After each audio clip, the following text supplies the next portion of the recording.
right? Okay, yes, right, okay.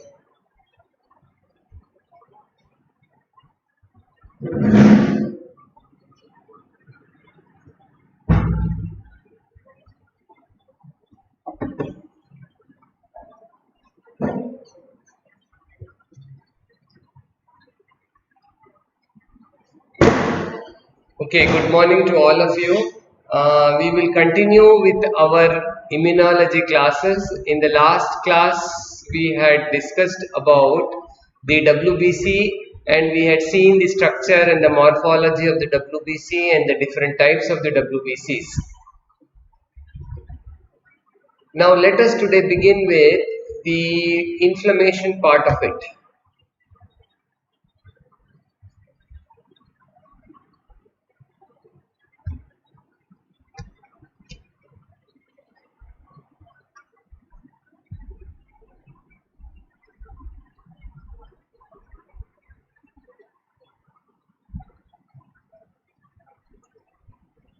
So this is the last time where I had shown you about where we had talked about the how phagocytosis occurs, what is margination, and we had spoken of how the WBCs are lined up at the capillary wall, and whenever there is a foreign bacteria, foreign body or a bacteria or a virus coming in, these WBCs will first line up along the margin of the blood vessels. The wall of the blood wall becomes increasingly permeable, and increasingly permeable means that they become the cells which were adherent to each other by tight junctions become little loosened up and allow these leukocytes to pass from the capillary vessel wall into the tissue space, and this movement of the WBC from the vessel wall to the site of infection is by means of certain chemicals released, and that is known as chemotaxis.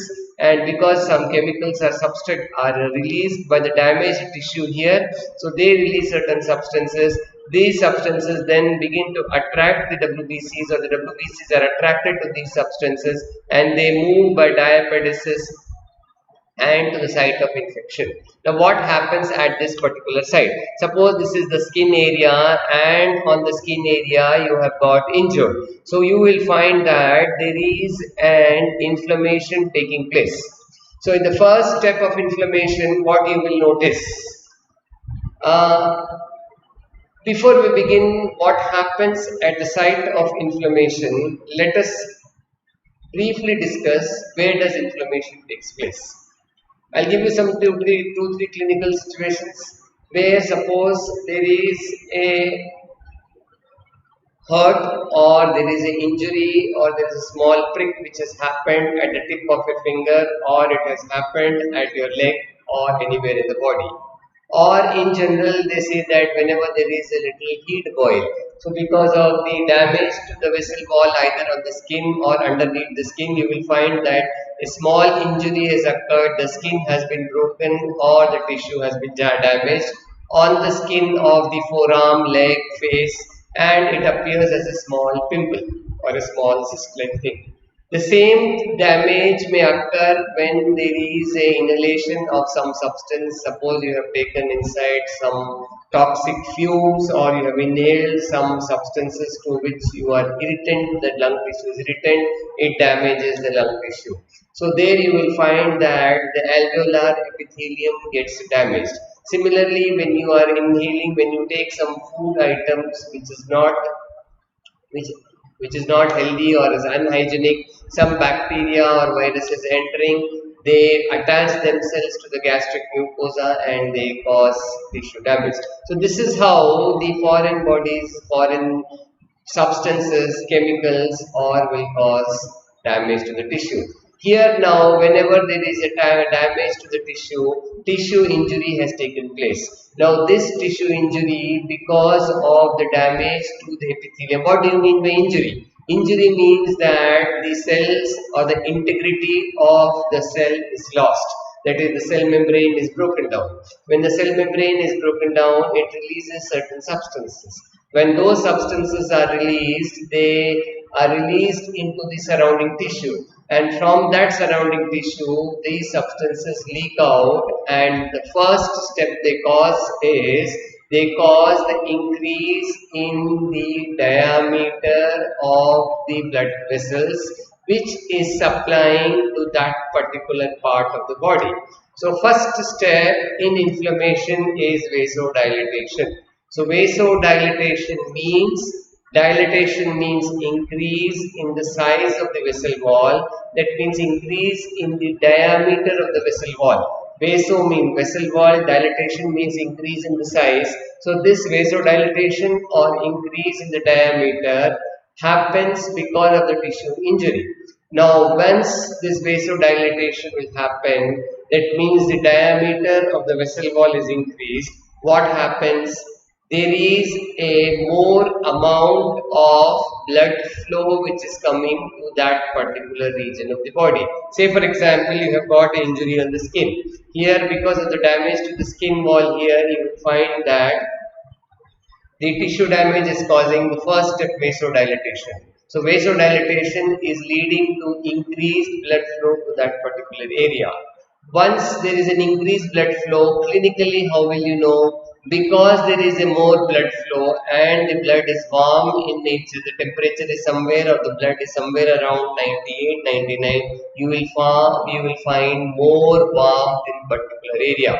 So whenever you touch an injured area, after some time, maybe after 1 hour or 6 hours, the first sign of inflammation will be the local heat or the local temperature, or the area where there is an injury happened, or where the pimple or where the cyst is developing, you will find that it becomes warm. So what is the reason of warmth? The warmth is nothing but it is called as increase in local temperature, and warmth is because of the vasodilatation happening.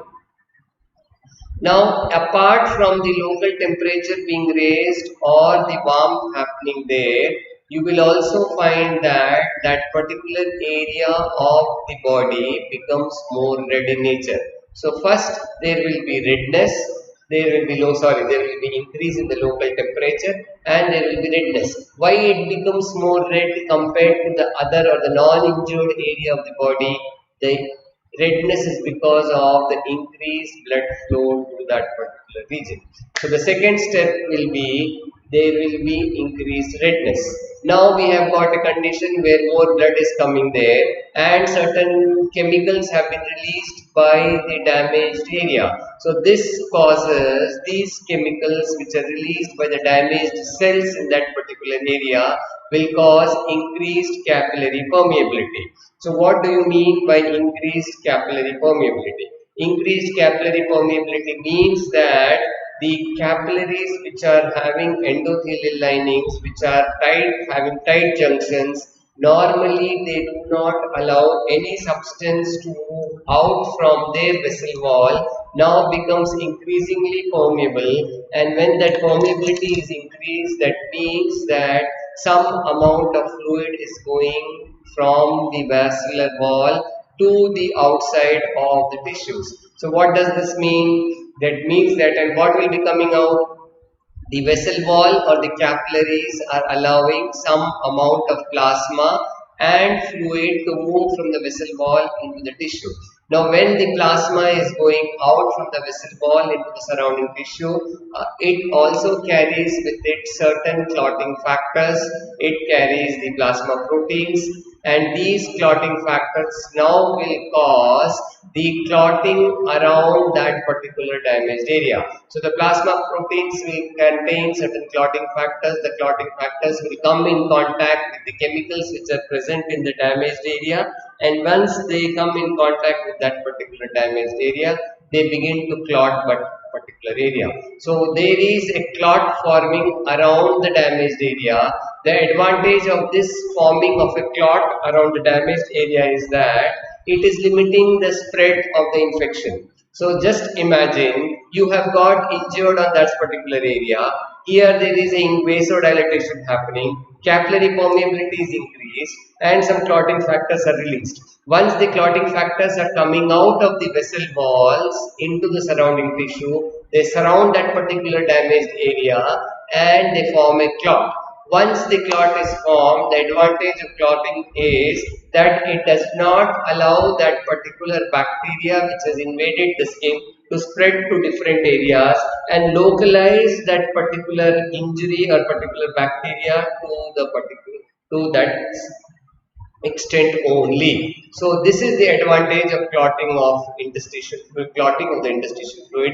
It limits the spread of the bacteria or spread of the toxins to whole of the body and restricts it to that particular extent only.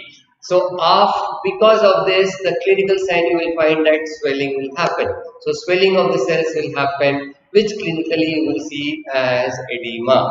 So basically, whenever there is an injury happening or whenever there is a bacterial infection happening or an infected boil happening or a heat boil happening, what all things you will see? First, there will be a increased warmth in that particular area.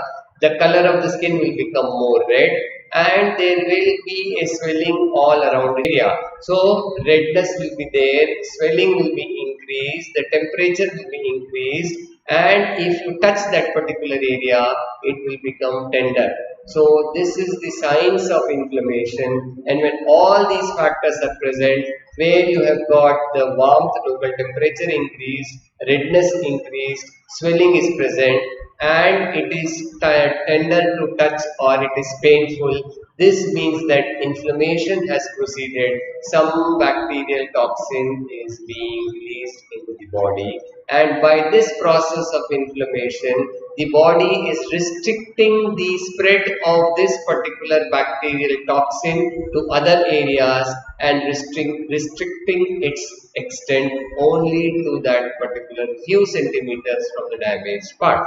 This can happen on the skin if you get an external injury. This can happen if you get an infected injury. Say you are playing in some particular area, you get injured by a rusted iron or you get traumatized by some dust particle, there the bacterial infection may happen. This similar mechanism can happen in the lung also, where some bacteria may enter into the body by inhaling some bacteria, they damage the lung tissue and the body tries to restrict that particular spread of the infection by causing the walling off effect.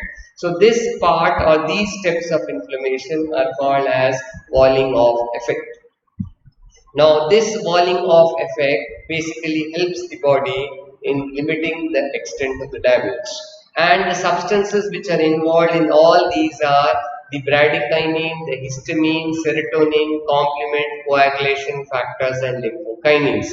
So, the bradykinin, histamine, all of them, histamine come from the WBCs which are present there. The WBCs, as you know, the mast cells, the basophil cells, and the neutrophils will together release histamine and bradykinin and lymphokines. Serotonin is released from the damaged tissue or from the basophil cells and the mast cells. The complement and the coagulation factors are coming from the plasma proteins which are leaking out from the vessel wall into the surrounding tissues. So this is about the inflammation. Here if you see this, the whole steps of inflammation, there you will find this is in fact a part where because of the inflammation there is an increased production of granulocytes and WBCs, monocytes and macrophages, and you will find that the count increases. So the inflammation, if it doesn't restrict it there and the body's defense mechanisms are not able to restrict that particular bacterial toxin, there will be a increased stimulus of the bone marrow to produce more and more WBCs. So the bone marrow will sense that there is some damage happening, the body needs more WBCs.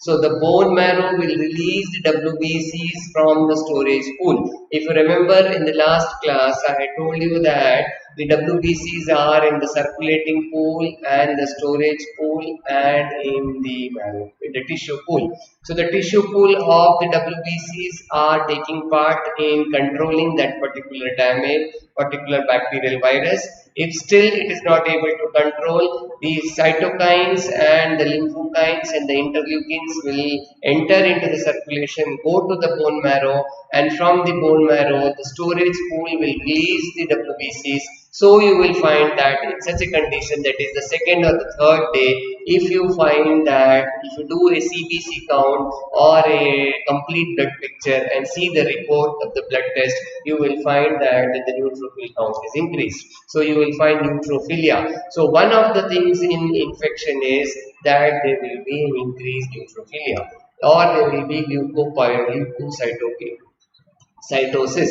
So if you remember the last class, I had told you, where do you see leukocytosis? One of the reason I said one of the causes is infection. So this is how there is an increased leukocytosis whenever there is a bacterial infection happening. Simultaneously also you will find that the neutrophil count is also increased. The bone marrow starts producing more and more neutrophils and neutrophilia is seen. And if this infection is restricted to that particular area, if the body's natural defense mechanisms, that is the WBCs, are able to control this infection, you will find that the infection, they try to kill the bacteria, and once the bacteria is destroyed, pus formation takes place. The pus bursts out.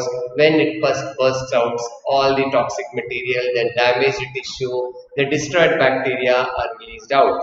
But if the body's mechanisms are not able to control this infection, then you will find that the person starts developing fever, chills, and dryness. This we can discuss it again in a later class. So what is the cell response or the body's response to inflammation? In other words, what are the responses of the body to any foreign body in a foreign body invasion, or the body's response to attack by a bacteria or viruses? So this is the first, second, third, fourth points which I have given you. 1, 2, 3, 4. Remember always, or remember these always. The first line of defense, the second line of defense, the third line of defense, and the fourth line of defense. So the first line of defense is always the tissue macrophages. Whenever the bacteria attacks the body, the first cells to fight off that bacteria or viruses are the macrophages which are present in the tissue. And what are macrophages? Macrophages are nothing but monocyte cells which are entered into the tissue, change themselves into macrophages, and are lying in that particular tissue for years, for weeks, months and years together. And once there is a bacterial attack or a viral attack, they swing into action and try to destroy it. So tissue macrophages are the first line of defense. Now where do you find these tissue macrophages? The body's mechanisms is so beautifully built that these tissue macrophages are mostly concentrated at the point of entry where the bacteria or the viruses can enter into the body. For example, the skin. The skin is the best defense mechanism in the body. Suppose if that defense mechanism is breached, the first thing to attack those viruses or bacteria are the macrophages. So the macrophages which are present in the tissue, in the skin, are the first line of defense. Say for example, if you have inhaled certain bacteria or certain toxic fumes, the damage to the lung tissue happens, and there the mucosa is not able to restrict that particular attack by the bacteria. The alveolar macrophages or the macrophages present in the lungs are the first defense. Similarly, GIT, when some toxic material enters into the GI tract through contaminated food or water, it is the macrophages or the tissue macrophages present in the GIT which are ready to attack the bacteria. Similarly, in the urinary tract, if there is a bacterial infection happening, the macrophages present along the urethra and in the bladder are the first cells to attack that particular pathogen. So tissue macrophages is the first line of defense.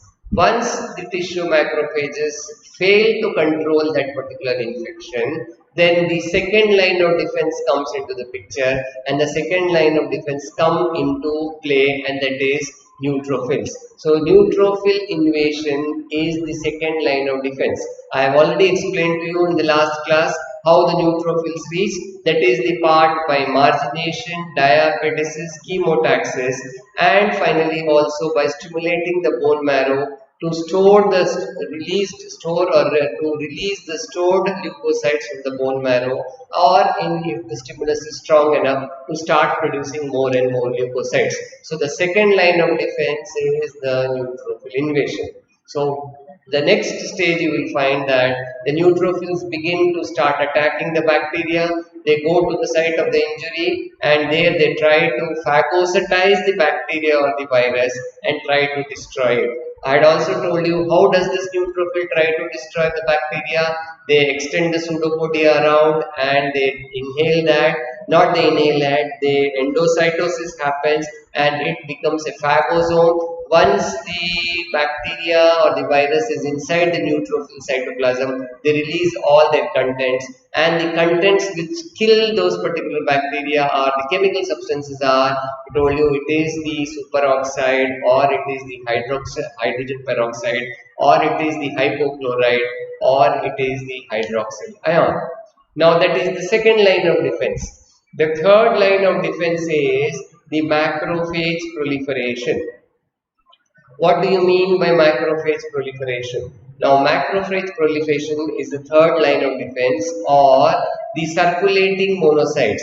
Once the body senses that there is a foreign body or a bacteria or a virus, immediately the monocytes which are present into the circulation, they start entering into the tissues. Or once they enter into the tissues, they become macrophages, and then once they become macrophages, they gain the ability, or they acquire the ability or the capability to destroy the bacteria. So that is called as the third line of defense, that is macrophage proliferation. What is macrophage proliferation? Upon a bacterial invasion, the circulating monocytes increase in size, they enter into the tissues, increase in size and become macrophages and start destroying the bacteria.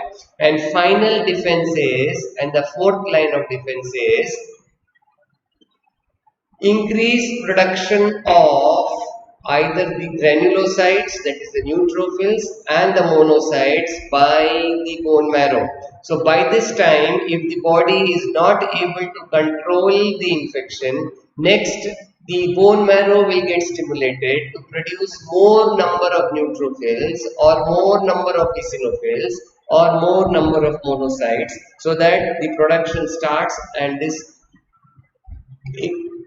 increased cells are released into the circulation so that they can go and fight the bacteria there. Now, what stimulates the bone marrow to release more and more? The growth factors produced by the tissue macrophages. Once the tissue macrophages starts attacking the bacteria, they also release certain substances like growth factors, which enter into the circulatory system and reach the bone marrow. Apart from that, there are certain products of destruction like the tumor necrosis factor, the colony stimulating factor, and the interleukin 1, 2, 3, 4, 5 and 6, which are released by these damaged tissues and the macrophages and the neutrophils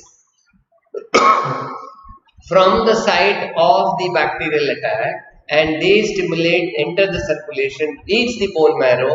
In the bone marrow, they stimulate the pluripotent hemopoietic stem cells, which stimulates the more and more production of the stem cells, and so the metamyelocyte, the promyelocyte, myeloblast, promyeloblast, the promyelocyte, the metamyelocyte, the myelocyte, and then the WBCs are released into circulation.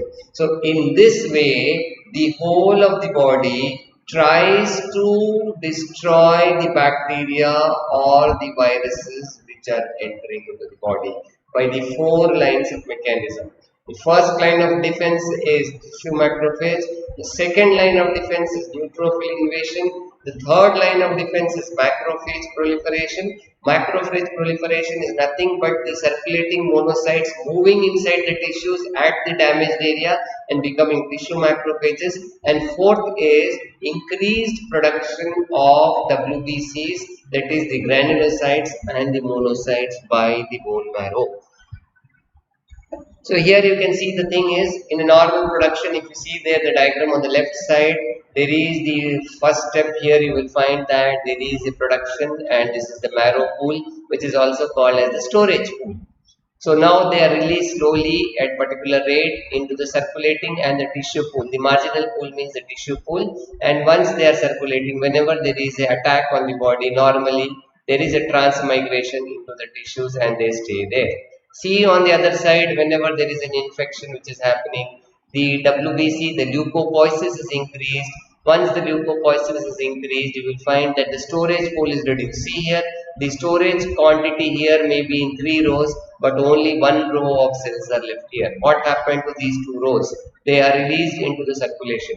Once they are released into the circulation, there is an increased margination, increased migration of these WBCs from the circulatory pool into the site of injury or site of inflammation, and here they try to enter into the tissues and damage and destroy the bacteria.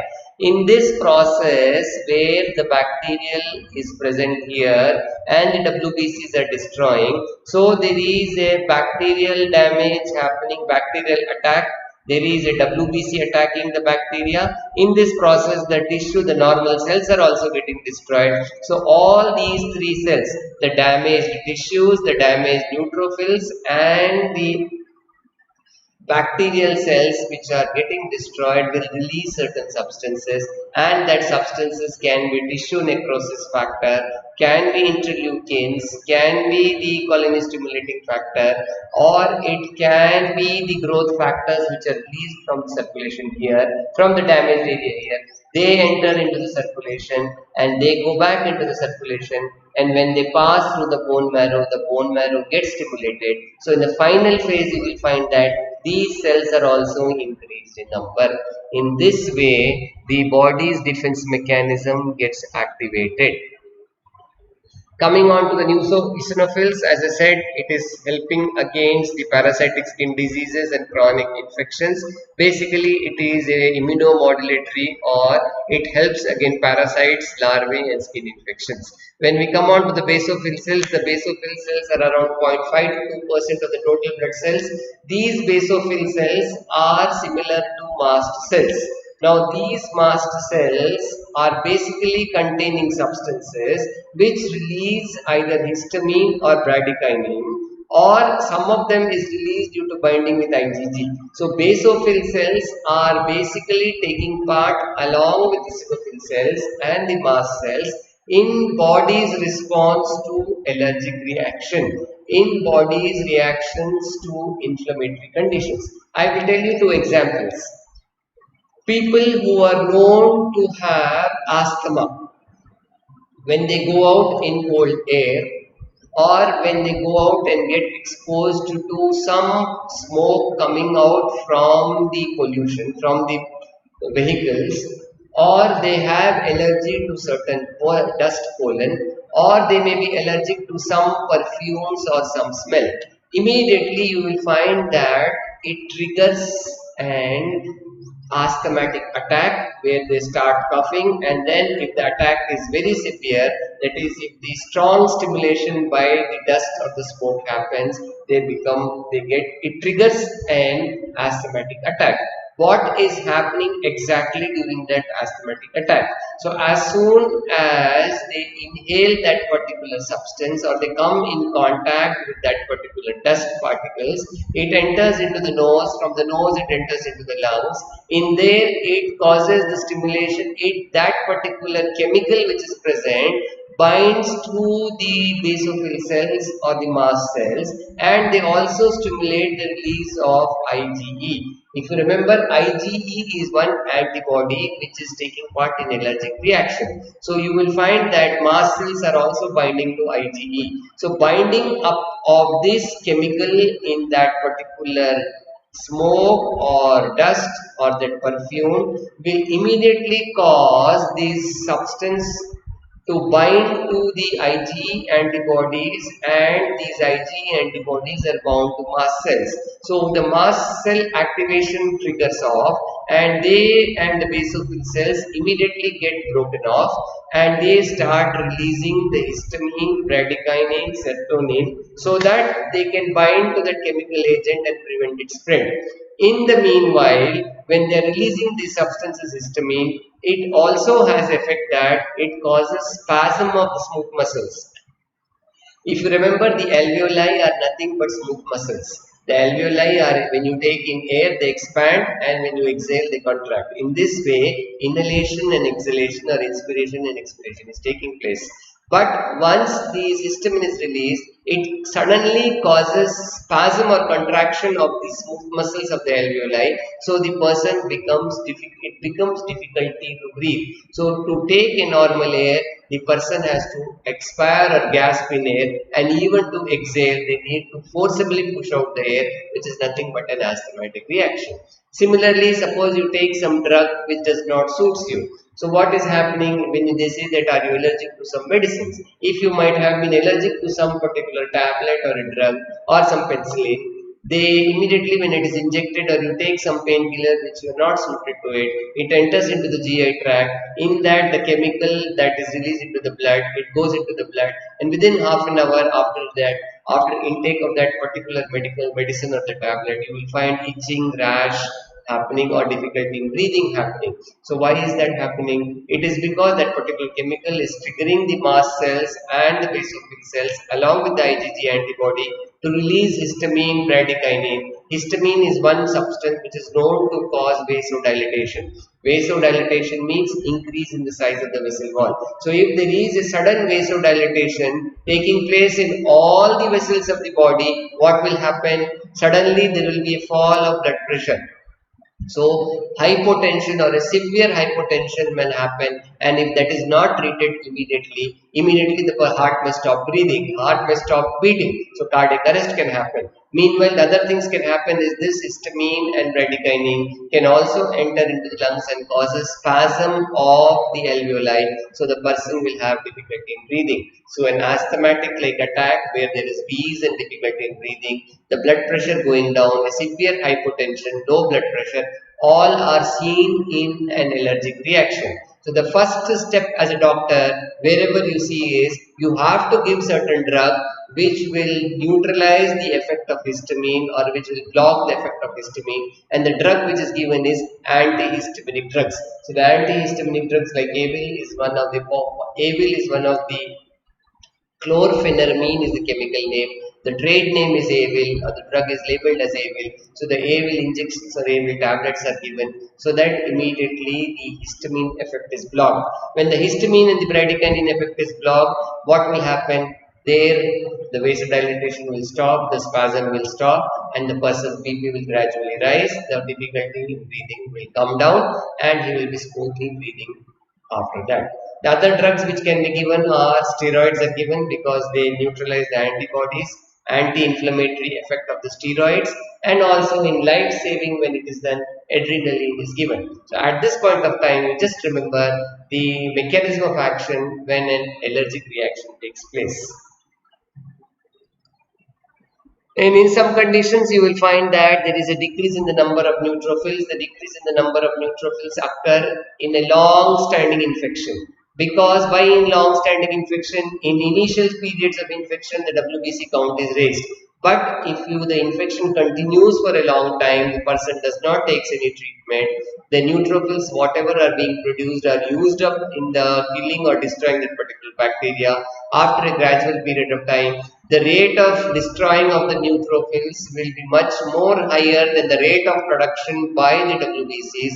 So neutropenia is seen in chronic infections because of the increased neutrophil destruction by the invading bacteria or the viruses, and also it can be because of decreased production. There are also certain drugs which are causing neutropenia. There are certain drugs which causes a damage to the bone marrow and produces decreased neutrophils or agranulocytosis.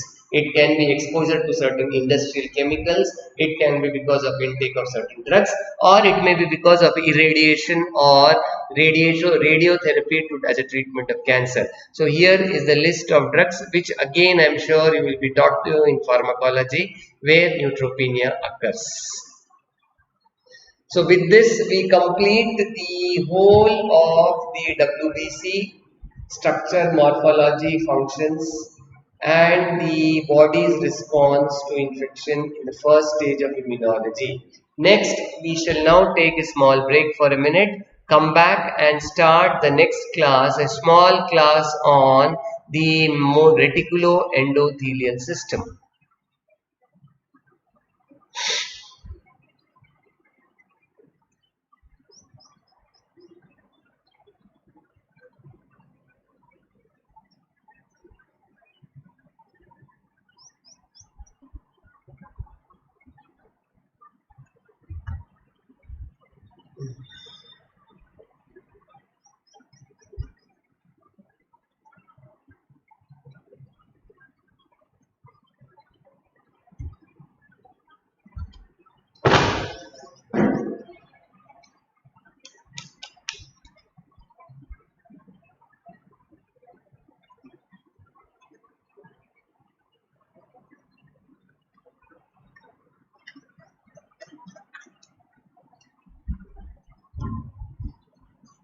Now we will exclusively see about the monocyte macrophage system or the reticuloendothelial system. As we proceed, you will understand why it is called as a monocyte macrophage system or also as a reticuloendothelial system.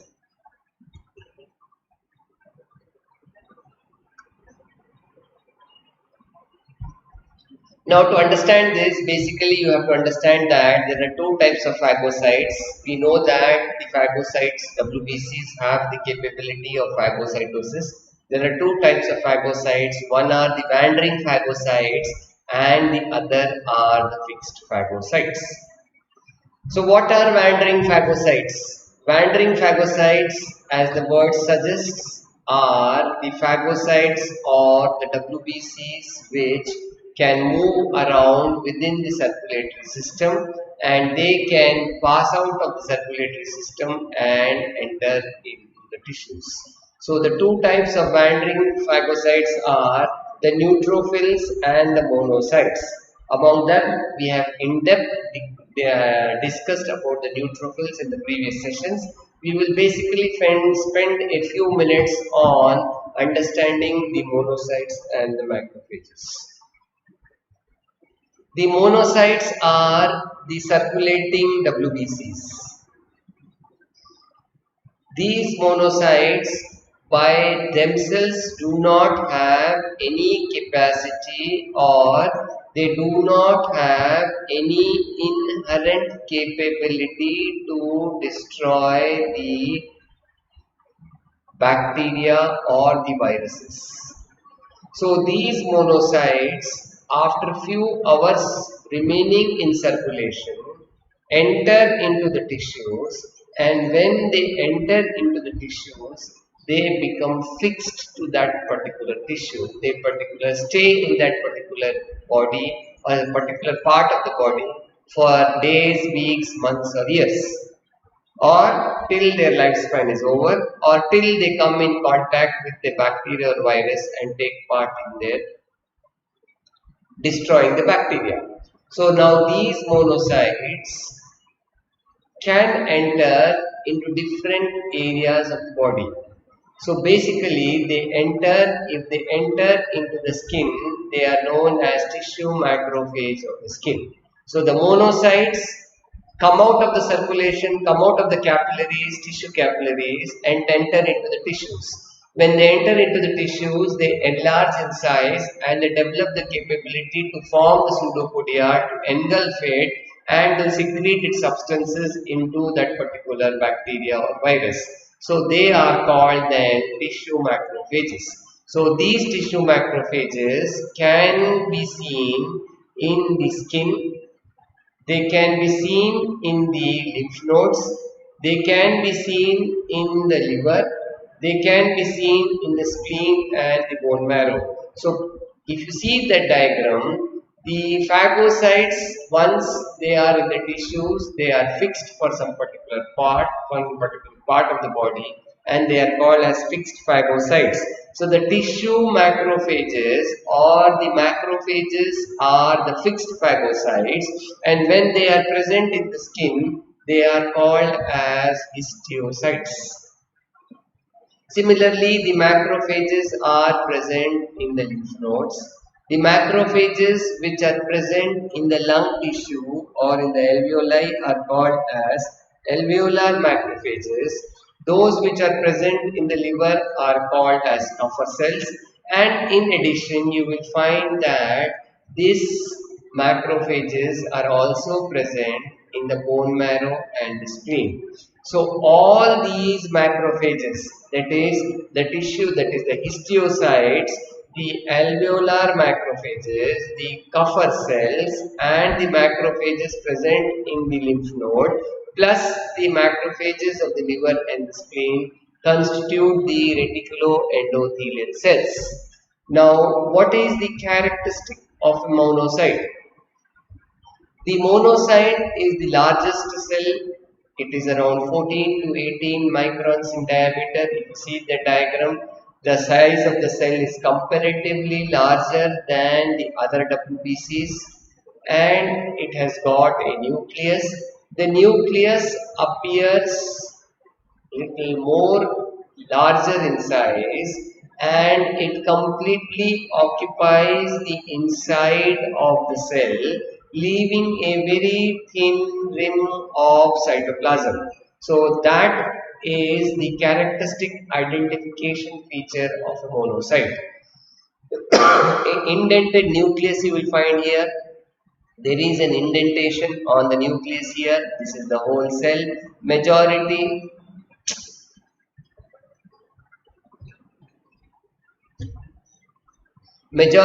of the cell space is occupied by this particular nucleus. Thin rim of cytoplasm is there, and the cytoplasm does not have any granular appearance.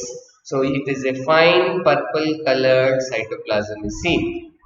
In this, at this particular point, they have got very few chemical substances, and they are immature cells. They do not have the capacity to attack or to destroy any bacteria. They do not have any phagocytic nature, but only characteristic feature they have is the property of diapedesis. Remember, I told you diapedesis is the ability of these cells to move from one part into the other part, from one area into the other area.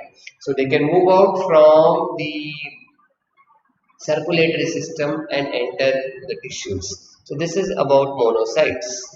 Now what are the changes that happens that converts a monocyte into a macrophage?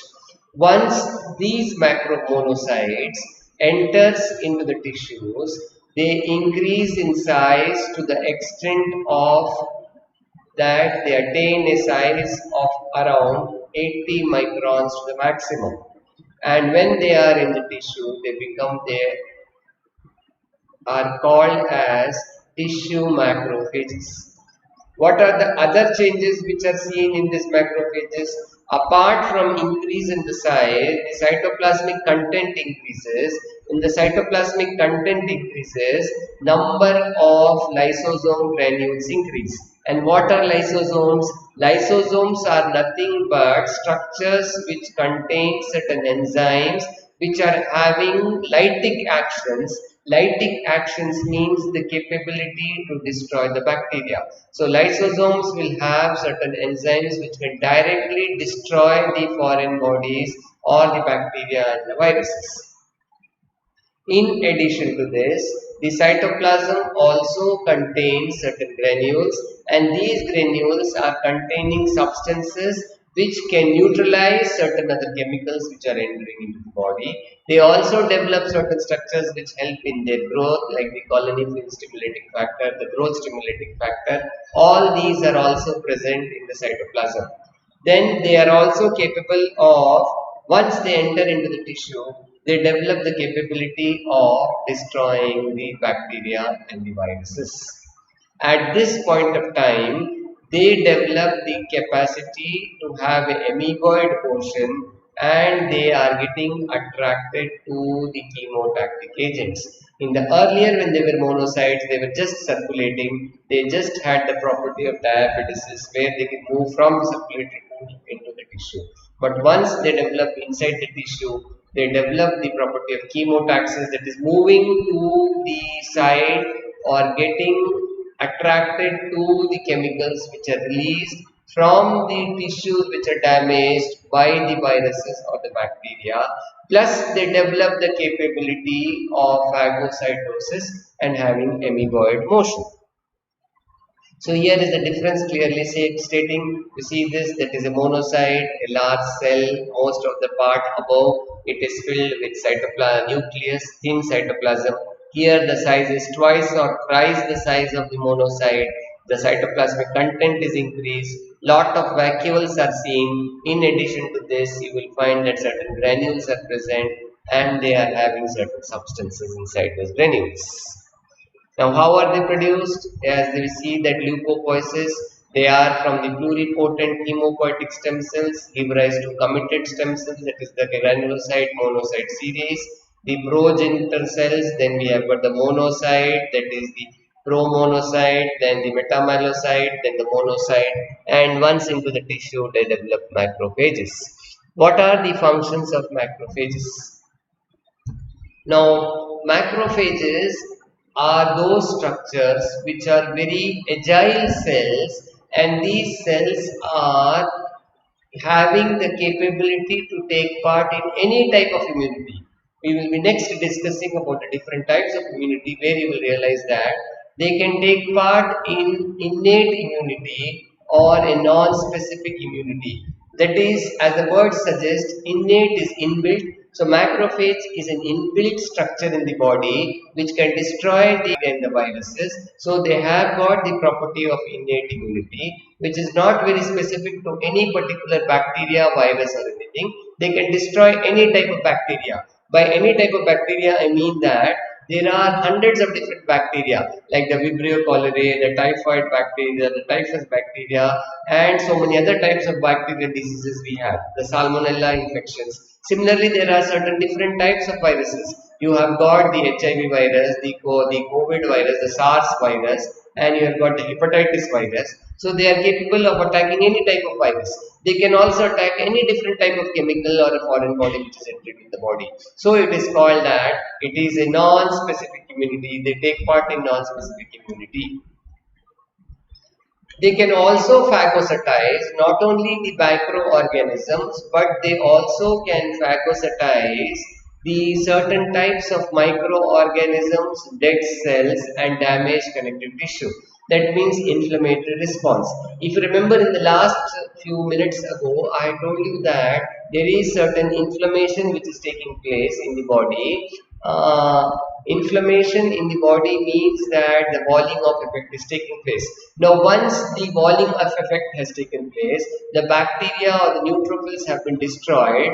How are they removed from the body? Those destroyed cells cannot remain at that particular area for lifelong. The destroyed bacteria, the destroyed tissues cannot remain there. So, some cells have to remove it, and that function is done by the macrophages.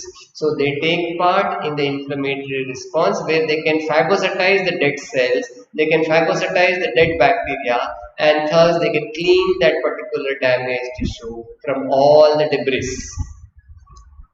Clearance from the circulating blood, so they are also present in the sinusoid. Sinusoid means the big veins of the liver.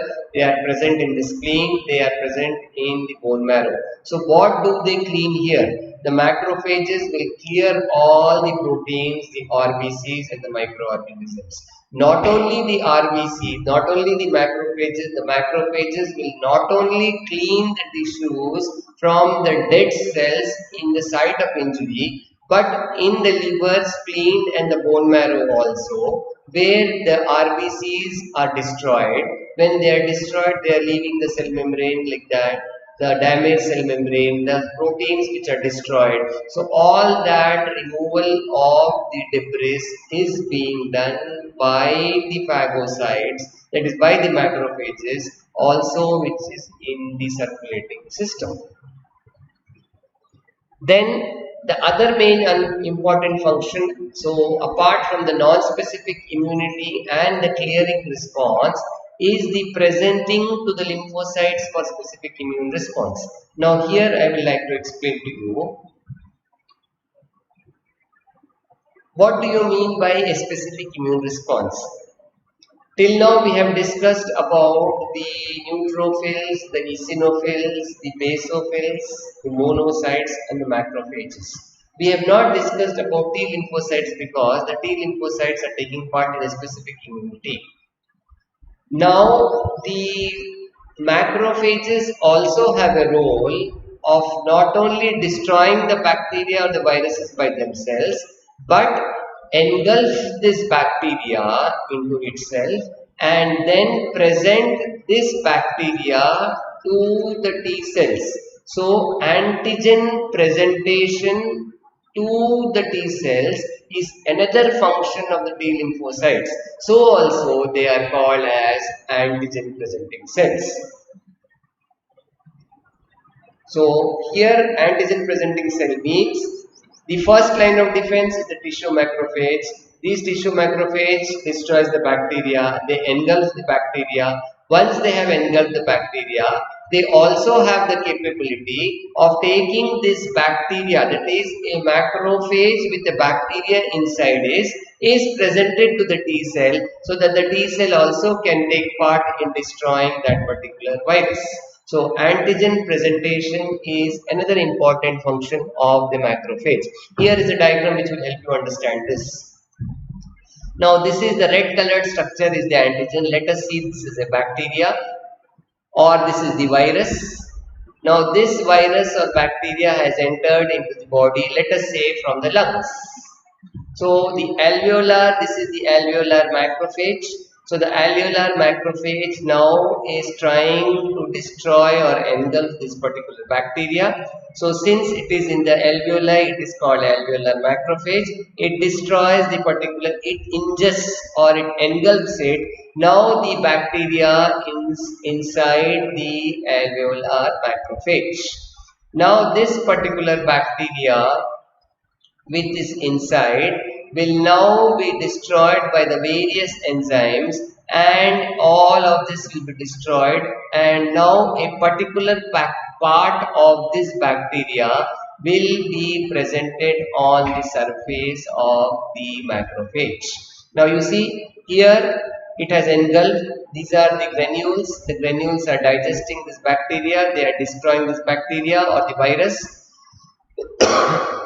Now what is the bacterial virus? It is nothing but a protein. So now the bacterial enzymes or the lysosomes of the macrophage has destroyed the RNA, and now the RNA is broken down into number of proteins.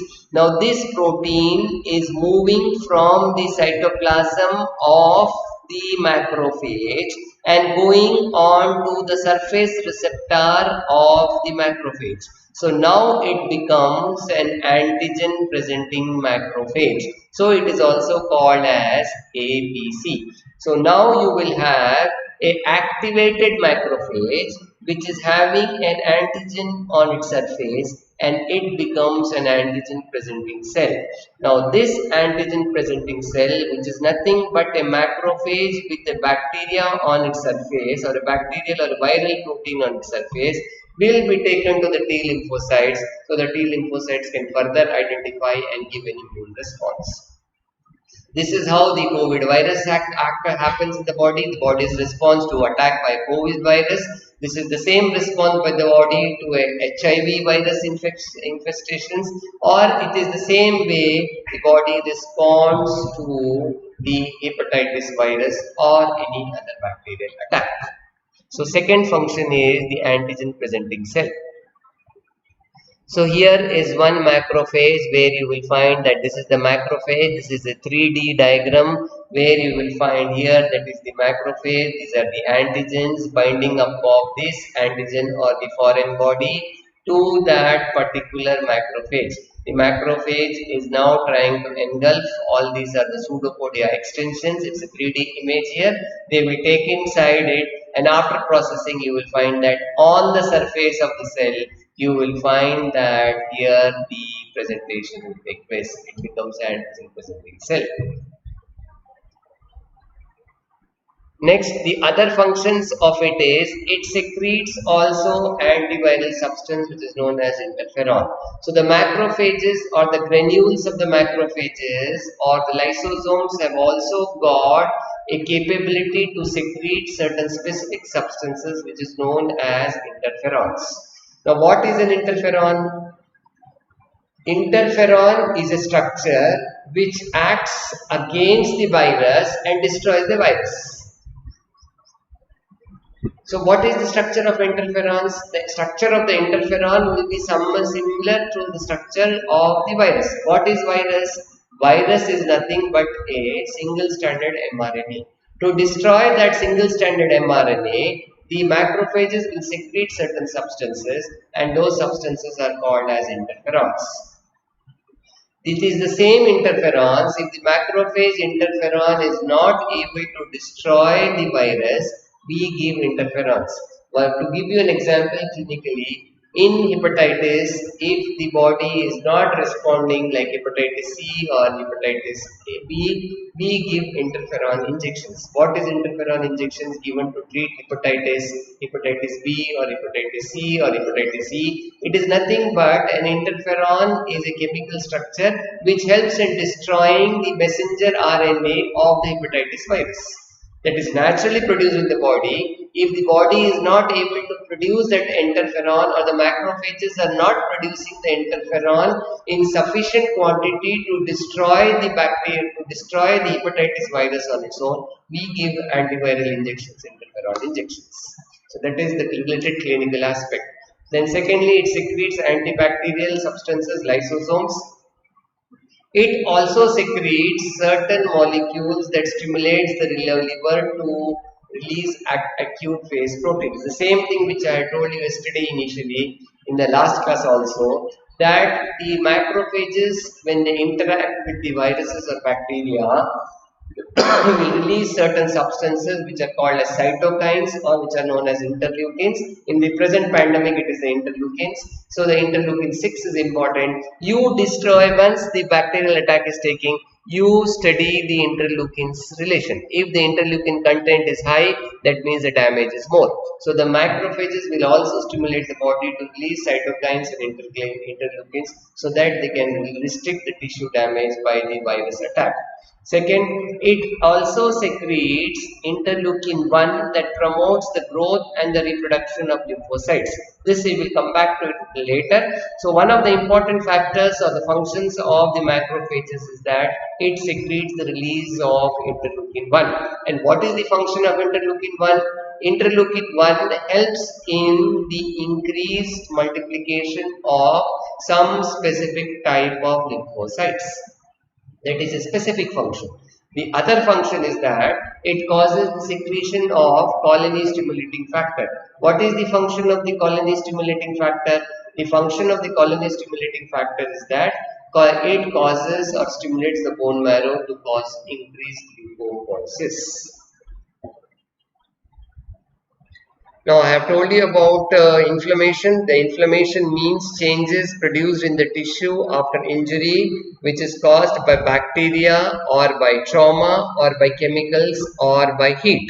So either there will be a bacterial attack or there may be a heat boil or there may be an injury or some chemicals may destroy the tissue and that leads to tissue changes. And what are the tissues changes which I have told you? I have told you first there is a vasodilation, increased blood flow, there is an increase in the local temperature, then there is movement of fluid, so there will be redness, and because of the redness you will find that also swelling will be occur.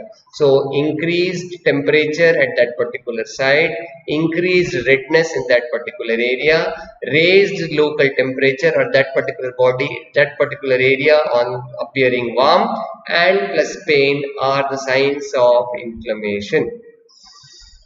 So this is the same thing, lines of defense. The first line is tissue macrophages, the second sign is neutrophil invasion, the third is the monocyte invasion of the tissues, and fourth line of defense is the increased production of granulocytes and monocytes by the bone marrow.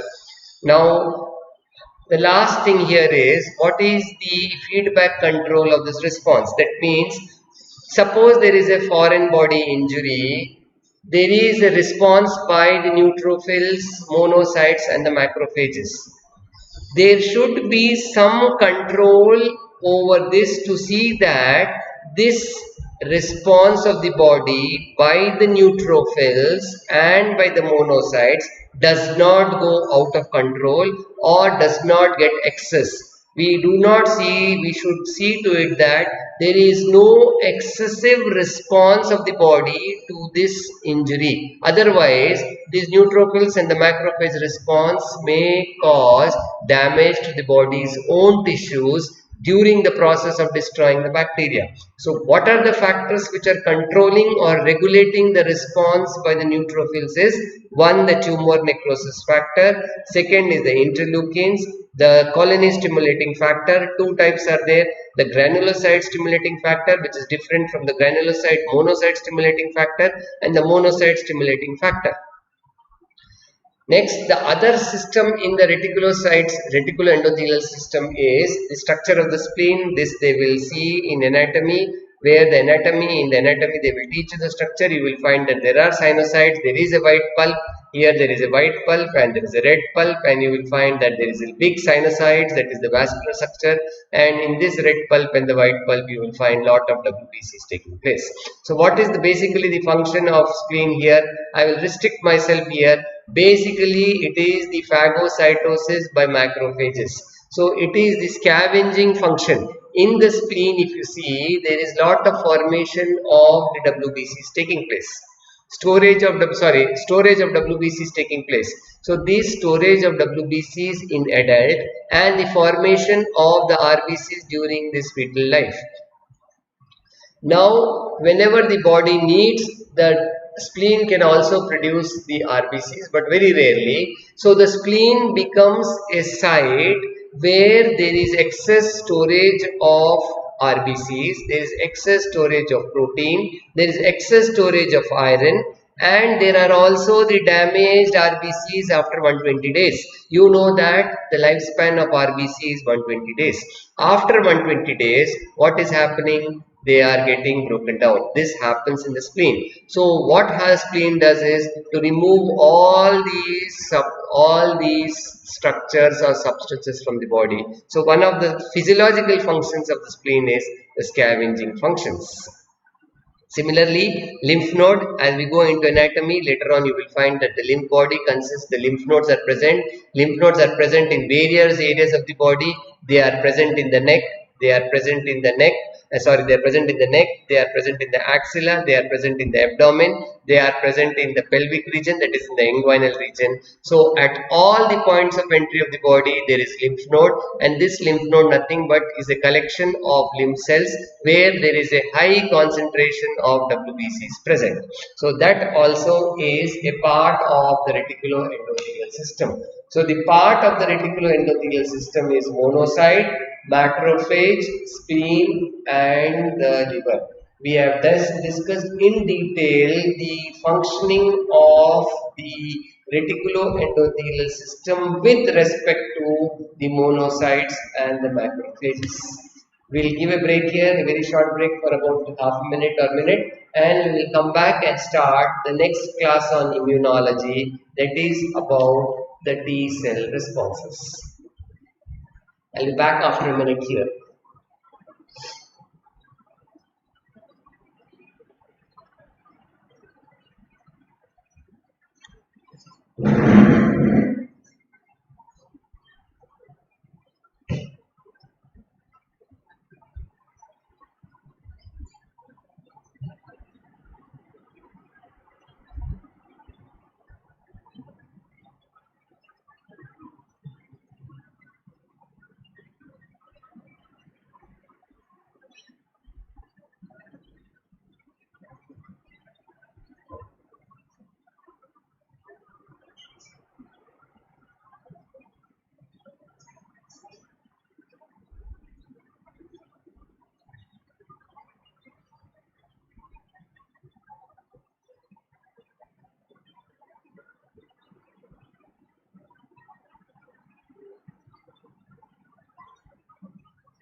Okay.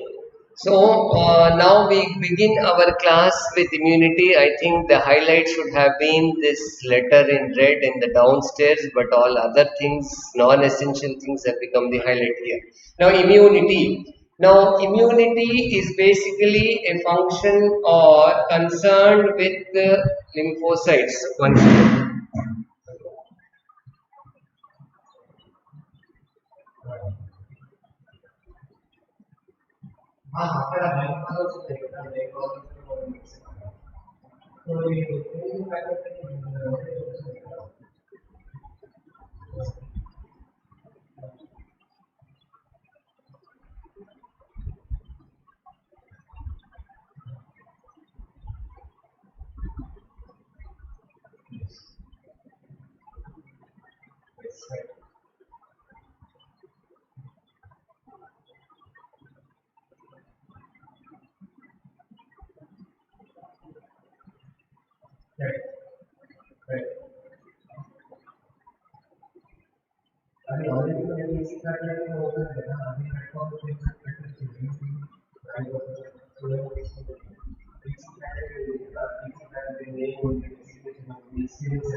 Okay, now we know that the function of the T lymphocytes is basically concerned with immunity. So today now we are going to discuss about the functions of the T cells. Before we understand the functioning of the T cells, let us understand something about the basics of immunity. Now, how do you define immunity? Immunity is the physiological defense mechanism by which the body can destroy and neutralize the foreign matter, both living and non-living. See, understand the words there and remember those words. Physiological. Physiological means natural. What is present in the body. Once it is present by birth or it is developed later on, it is all physiological mechanisms which can destroy and neutralize a foreign matter, both living and non-living. A foreign matter, living means it could be a virus, bacteria, fungi, parasites. Non-living could be chemicals or any chemicals may be either organic chemicals, inorganic chemicals, or they may also be in the form of inhalation substances. It is also defined in pure physiological basis as the ability of the body to resist. Resist means to withstand or to oppose all types of organisms or toxins that tend to damage the tissues and the organs. So it is very clear. If you have good immunity or your body has immunity means what? Means your immunity means it is your capability to resist or to withstand almost all types of organisms or toxins that, if not protected, will allow it to damage the tissues and the organs. Now, how do you classify this immunity? So basically, remember this classification all throughout your life. It is defined, immunity is classified as innate immunity and acquired immunity. Basically, there is one immunity which is innate immunity and the other is the acquired immunity. Acquired immunity is again divided into natural immunity and artificial immunity. Both natural and artificial immunity are again divided into active immunity and passive immunity. In active immunity under natural, there are two types of immunity, humoral immunity and cell-mediated immunity. Let us briefly go into, for the beginning, to begin with, let us see just the general introduction of all this. Innate immunity. Immunity, ability to defend the body or to resist the ability of the body to resist any invasions. That is immunity, or the mechanism which is present in the body to resist any invasion by bacteria, viruses, fungi, parasites and other things. Innate means what is present naturally in the body. That is called as innate immunity. So the immunity which is present in the body by means of birth or from the time of birth is called as innate immunity. Acquired immunity against means the ability of the body to fight the organisms which has been acquired after birth is called as acquired immunity. So this acquired immunity can be natural or can be artificial. So what is natural acquired immunity? Natural acquired immunity is the immunity which is acquired by the body's own mechanisms getting activated after birth. So that is natural acquired immunity. What is artificial acquired immunity? The word acquired means it is not present in birth, it is coming after birth.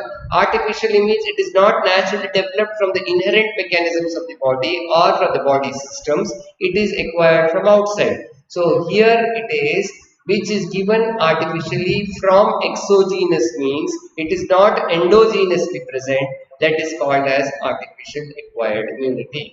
Then in natural acquired immunity you have got active immunity and you have passive immunity. What do you mean by active natural immunity?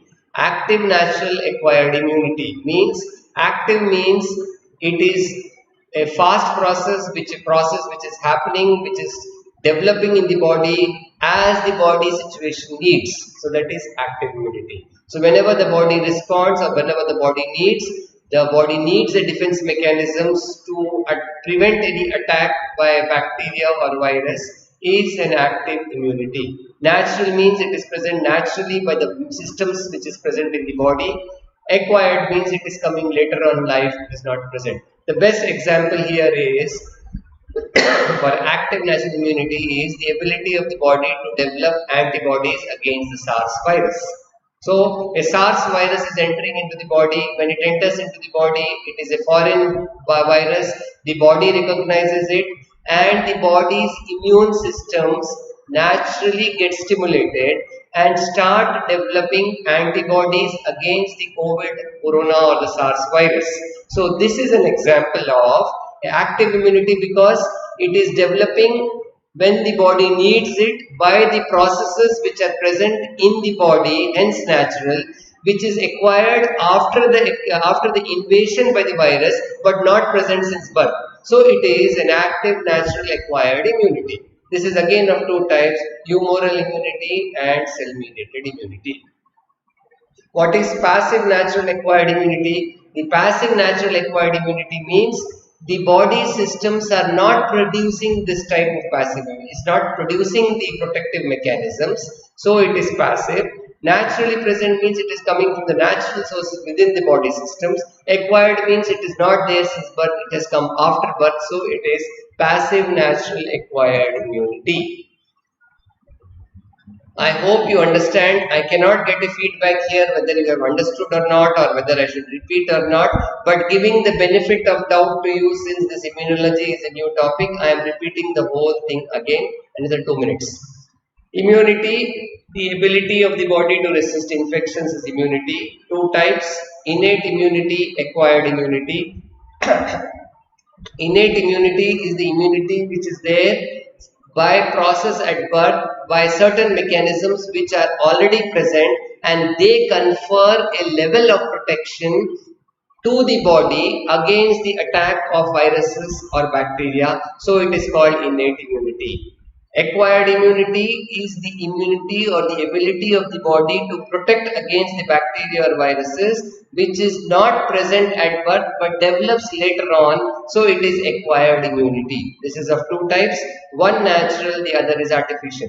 Natural acquired immunity means it is naturally developed by the body from the systems, from the immune systems in the body, from the cells of the body after birth. Hence it is natural acquired immunity. Artificial acquired immunity is this type of immunity does not develops within the body but is developed from outside sources, so it is artificial, and acquired because it is not present since birth and it is coming only after an exposure happens, so that is a artificial acquired immunity. So now what is active natural acquired immunity? Active natural acquired immunity is nothing but the immunity which is developing in the body by the natural systems in the body after the exposure to the particular bacteria or virus.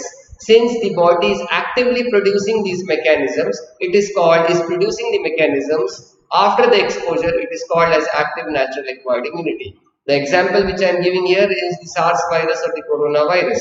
A COVID virus enters into the body through the respiratory infection or through the droplet infection. It enters into the body detects that this COVID virus or the SARS virus is a foreign body, it is not a part of our body, so it stimulates the body's mechanisms to develop antibodies against it. It is active since the antibodies are developed now after the exposure of the virus, so it is active. Natural because the body's natural response, the body's own cells are developing it. Acquired because it is not present at birth, it is being developed later on, so it is active natural acquired immunity. Other part, what is passive natural acquired immunity? The passive natural acquired immunity is, passive means no active systems in the body are taking part but the protection is there.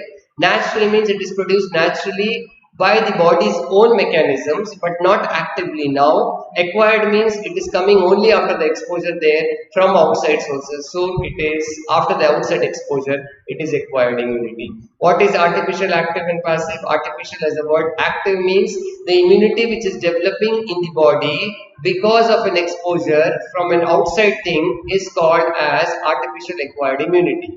Not because of the natural exposure, the natural body mechanisms are not protecting it. Passive is something where it is artificial but it does not take part in the development of any type of immune response or does not help in the producing any cells in the body to fight against the foreign organisms. Hence, it is passive artificial acquired immunity. I will give you the example right now here. The active immunity is humoral and cell mediated, which we can see in the subsequent classes. But active natural immunity, I have given you an example, is the body's response to either the SARS virus or to the hepatitis virus or to the influenza virus or to the cold virus. Passive immunity is the immunity which is protecting against the bodies which has naturally come into the body and is acquired but is not stimulating the immune system of the body. Two examples I will give you here of passive immunity. One, the immunoglobulins or the antibodies which are entering or protecting the newborn child because they have come from the feeding of the breast milk of the mother.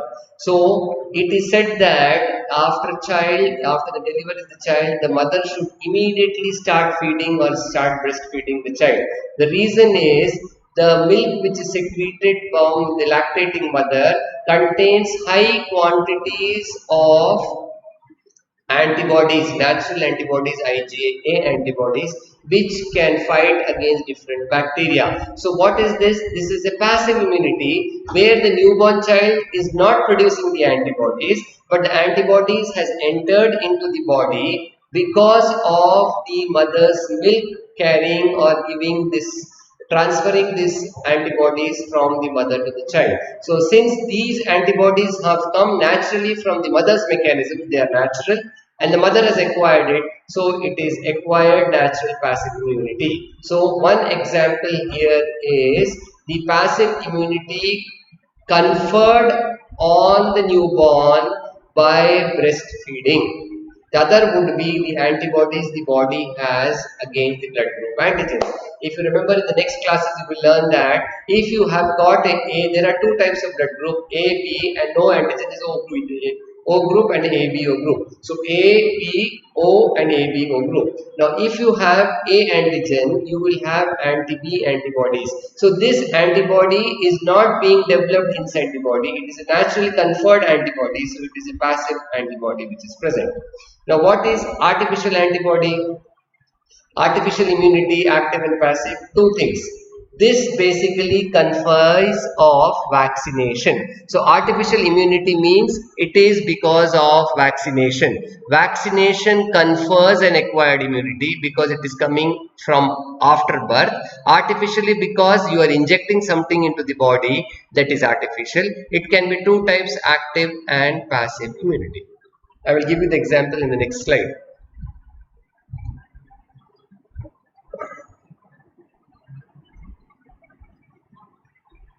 Okay, we'll take up this little later in the subsequent slides, but now we go on into what is active immunity and what is passive immunity.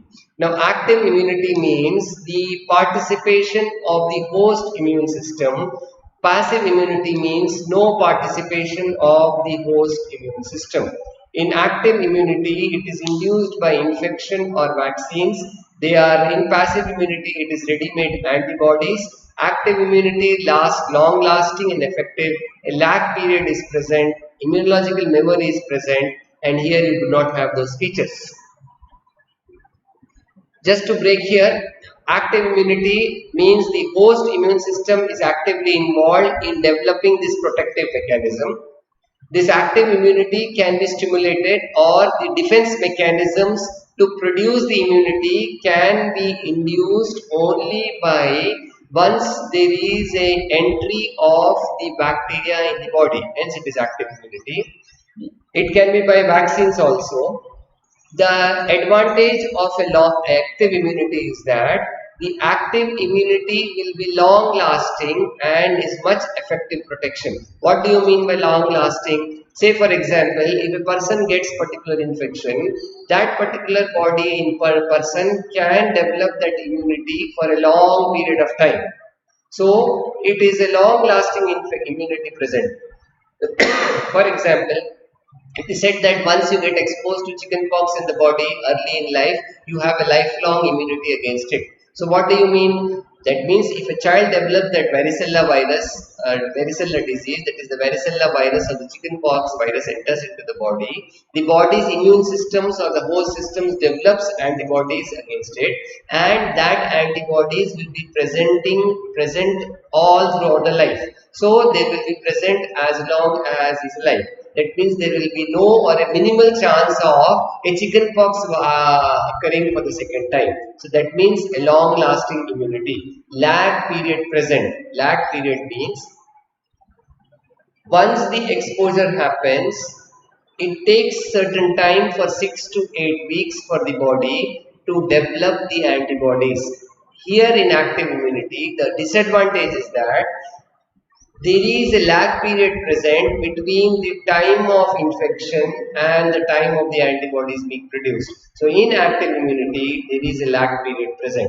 Immunological memory present means once the virus has occurred in the body, that is the chickenpox virus or the varicella virus enters into the body's immune system can remember that virus, even though that virus will get destroyed in 3 to 4 weeks. But the body's immune system will remember that virus, and whenever there is a second attack of that chickenpox, the body's immune system will recognize it immediately and try to destroy without it causing any significant effect. The only drawback here is if a person is having immunodeficiency, that means if there is a disorder where the immunity is suppressed, that is if you are taking steroids or if you are on some cancer drugs, the immune response is not that particular great and is not effective. On the other hand, what is passive immunity? Passive immunity means there is no participation of the host immune. The passive means it is just immunity which is coming. Ready-made antibodies are injected. That means you give antibodies, those antibodies will fight against the foreign bodies. Your body's immune system does not do anything. It is only present for some particular period of time. Like the active immunity, the passive immunity does not last long. Maybe it will be there for 3 months or 6 months. There is no lag period. The only advantage here is when you inject a person against with some antibodies, the protection starts from the next hour itself.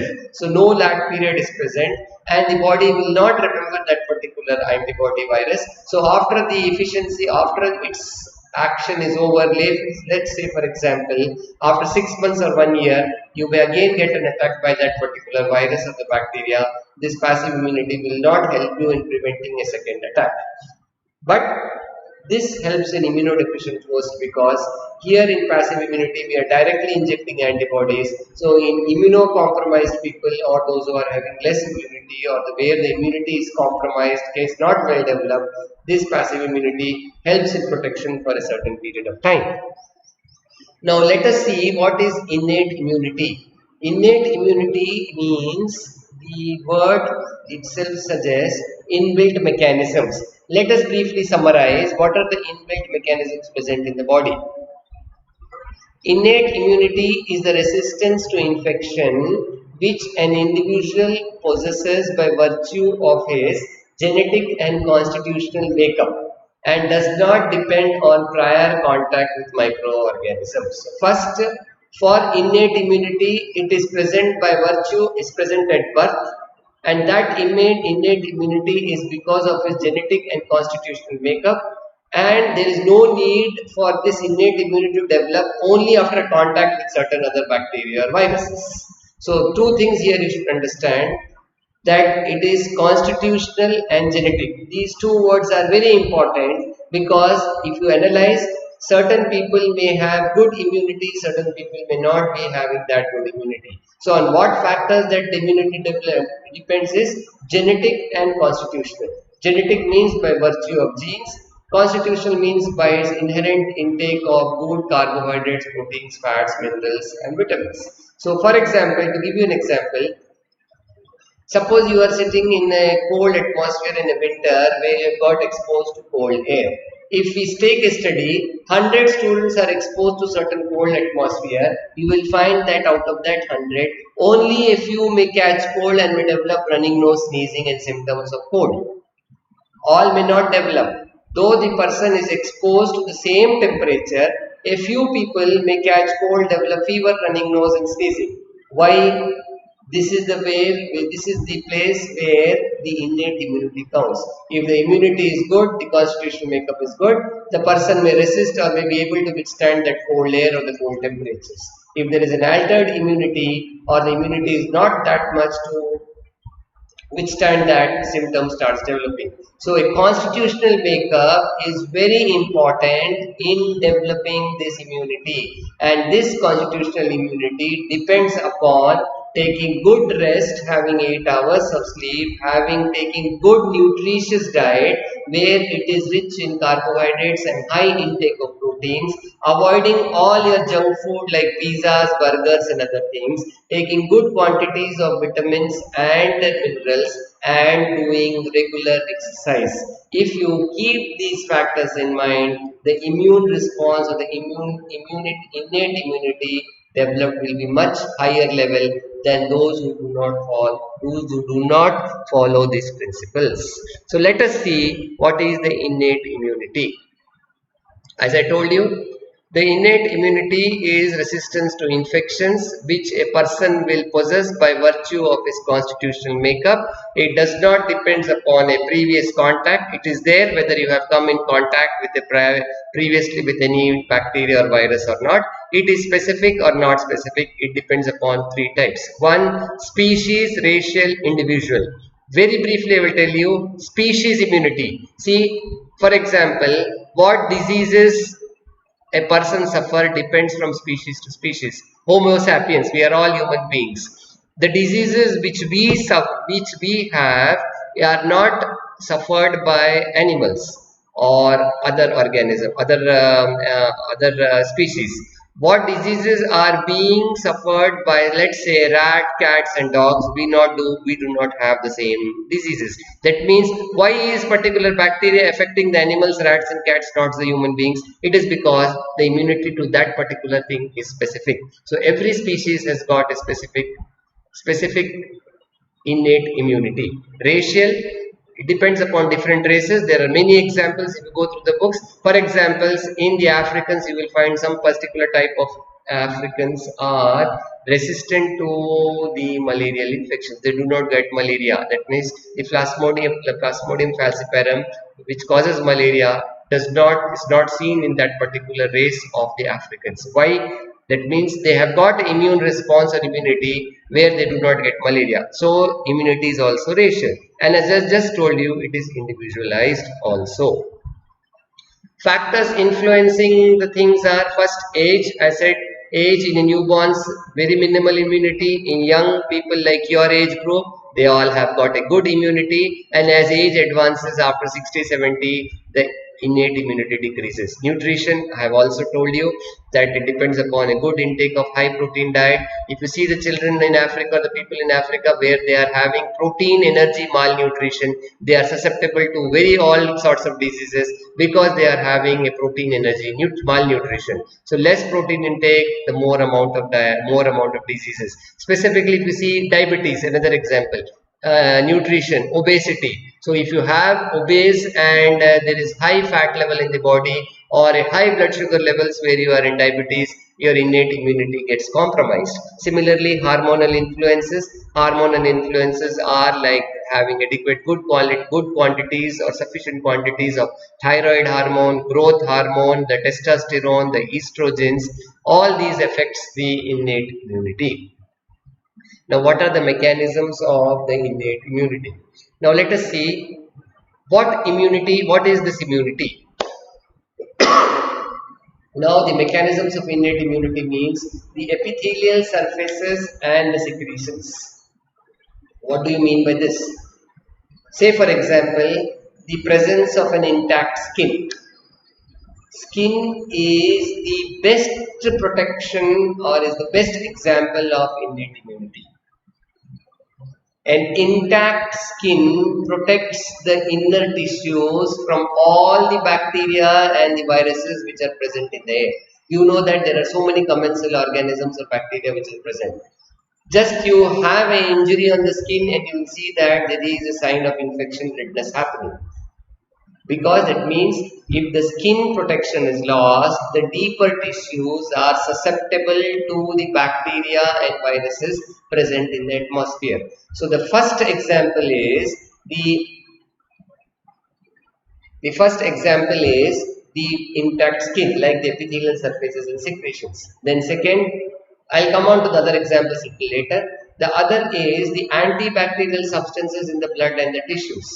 One is the complement system proteins, lysosomes and the interferon. As I just said in the previous class, the WBCs.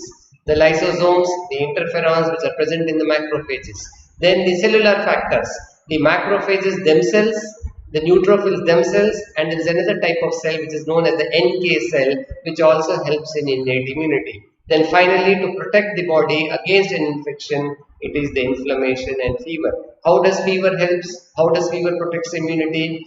If you look back in the olden days when there were no much of antibiotics available, fever was the best protective mechanism. How? You know that the normal body temperature is 98.6. If the person has 101, 102 fever, degrees Fahrenheit fever, that means the internal body temperature is raised. That means that at a higher level, when the body is warm, many of the bacteria would get killed off because of the body heat. So they used to wait if the fever is coming down on its own without any antibiotic or without any paracetamol being given. That means the bacteria is getting destroyed because of the body heat. So they never used to give these antipyretic drugs or temperature lowering drugs, thinking that high fever will raise the body temperature. At high body temperature, the bacteria would destroy because at that temperature, the bacteria do not multiply. So that is another protective mechanism. About inflammation, I have already told you how inflammation helps in walling off effect and preventing the spread of the bacteria to other areas of the body. Now we come back to the first exterior of the body, an intact skin, as I have told you. That is why you see, if there is a patient, or if you have seen a patient with skin injured, they are liable to develop abscesses and pus there. Secondly, burns, best example. If there is a burn, 20% burns, they are liable to get infected and they die not because of the loss of skin. Why does a person die because of burns? Is because the protective mechanism is lost and the body's deeper tissues are exposed to the atmosphere and they get easily destroyed by attacked by the bacteria and viruses. The next is the acid in the stomach. How is acid in the stomach helpful? Normally when we eat food, we have got hydrogen ion secretions. The hydrogen ions keep the pH acidic. At the acidic pH, many of the bacteria and the viruses get destroyed. The third is the commensal organisms in the gut. There are certain organisms which are good for the body, and these commensal organisms keep destroying the dangerous bacteria which enter through the food. The respiratory tract secretions and the nasal movement, ciliary movement. For example, if you see the cilia, we have got cilia in the nose. You would have experienced many times when certain foreign body or certain irritant substance enters into the nose, the cilia gets stimulated and immediately you start sneezing. What is the use of sneezing? Sneezing is a protective mechanism. It is a part of innate immunity. A foreign chemical or a dust particle entering into the nose, trying to make an entry into the lungs. Immediately you sneeze with force. The cilia gets stimulated and it initiates a sneeze reflex action, and sneezing will throw that dust particles out. So respiratory tract secretions and ciliary movements. Immediately the cilia, you know that the whole from the trachea till the alveoli are lined by certain secretions which we call as mucus. So these mucus will trap these bacteria or these foreign substances and try to push it towards the outside into the throat, so that we either swallow it or spit it out. The next is the saliva, lacrimal gland secretions. The saliva, that is the oral saliva, there is salivation which is happening. Saliva contains lysozyme, it destroys the bacteria. The lacrimal glands, that is the glands of secretions in the eye, which are also having certain antibacterial activity. Similarly, all other secretions in the body also have certain antibacterial action, and that is the natural immunity or the natural protection present in the body. Then the antibacterial substances in the blood, which I have already told you, there is a complement system which is present, which will help in destroying the bacteria, the cellular factors, the cells in the body, especially in the blood, that is the neutrophils, the macrophages and the natural killer cells. The neutrophils, as I told you, the second line of defense, the tissue macrophages, the first line of defense, the monocytes entering into the tissues, the third line of defense. In addition, we have got natural killer cells, which are a part of innate immunity. This we have already gone through. I am skipping up all this because I have already discussed it. Now, what are natural killer cells? Natural killer cells are nothing but large lymphocytes which are containing eosinophilic granules in the cytoplasm. They are capable of killing viral cells. Now, remember here, they do not kill the virus directly, but they kill it indirectly. A virus attacks, the virus enters into the normal cell. Say for example, the hepatitis virus. The hepatitis virus enters into the body through the food and it enters into the circulation and it enters into the liver. In the liver it multiplies and starts destroying the hepatocytes. So now these natural killers will not destroy the particular virus, the hepatitis virus, but will try to destroy that particular hepatocyte which is infected by this virus. So it is called as non-specific natural killer cells. Its action is independent of either T lymphocytes or antibodies. Then interferons are non-specific cells which are present in the body, which destroy the bacteria, which destroy the viruses. They are basically the first line of defense against viruses. So immediately whenever there is a viral attack in the body, the interferons are increased. And where do these interferons are produced? They are produced either by the macrophages or the B or the D lymphocytes. Inflammation, already I have told you. Feedback mechanisms, I have told you. Now let us go on to this innate immunity. So basically the innate immunity is the immunity which is present within the body. It is present by birth. It does not require an exposure to a bacteria, prior exposure to any foreign substance or a chemical, and it is a natural present in the body, where I have told you examples of the epithelial cells, that is the skin, the intact skin, the secretions present in the body, the mucus secreted in the body, the saliva, the lacrimal glands, the vaginal secretions, the GIT secretions, and the pH of the stomach, which is acidic, helps in protecting the body. The reflexes which are present, the sneeze reflex and the cough reflex which are present, are some of the natural barriers which are present in the body for innate immunity. In addition to this, you have got the blood cells, where you have got the macrophages, the neutrophils, that is the first, second and the third line of defense, and thirdly we have got the natural killer cells. In addition to the natural killer cells, you have got the interferons which are present, which help in destroying the viruses. So these are the few examples of innate immunity. Now let us come on to the acquired immunity. What does acquired immunity means? Acquired immunity means the ability of the body to develop a immune response which is specific to that particular invading agent. It can be a bacteria, it can be a virus, it can be toxin. That is the acquired immunity. Immunity means, as the basic definition, ability to destroy the foreign body. Acquired, it comes only after an exposure happens. And this is very specific against that particular virus or bacteria. As I said, the varicella virus. The varicella virus attacks the body.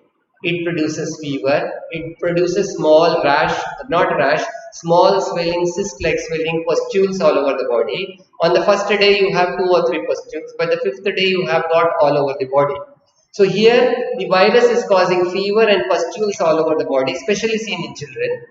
But once it is causing the symptoms, the body's immune system is also producing the antibodies against that particular virus. So it is specific to that particular virus. A second attack of chickenpox happens and those viruses will get destroyed. Even they will not be able to cause any fever or a rash or those pustules second time. So the acquired immunity is a very specific immunity. Exposure to the varicella virus, antibodies against that virus. Exposure to HIV virus, antibodies or interferons against HIV virus. Exposure to the hepatitis virus, they will produce antibodies only against that virus. Not that you get exposed to a chickenpox virus, varicella virus, and the body develops antibodies against the hepatitis virus, the coronavirus and all other viruses. No, it is a very specific response developed in the body on exposure to virus against that particular virus only. So that is about acquired immunity. Acquired active immunity, this I will tell you in a later place what is acquired and passive immunity. Now what is immune response? Before we call about a immune response, what is immune response? The ability of the body to respond against an attack is their immune response. Different individuals will have different capabilities to a different extent to respond to against a bacterial attack. That is called as immune response. It can be two types. It can be humoral response or it can be a cellular response. Humoral response means by humoral antibody, cellular response is by cells. Now to develop an immune response, that is when a body is attacked by a particular bacteria and virus, the way the body responds to that particular bacteria is known as immune response.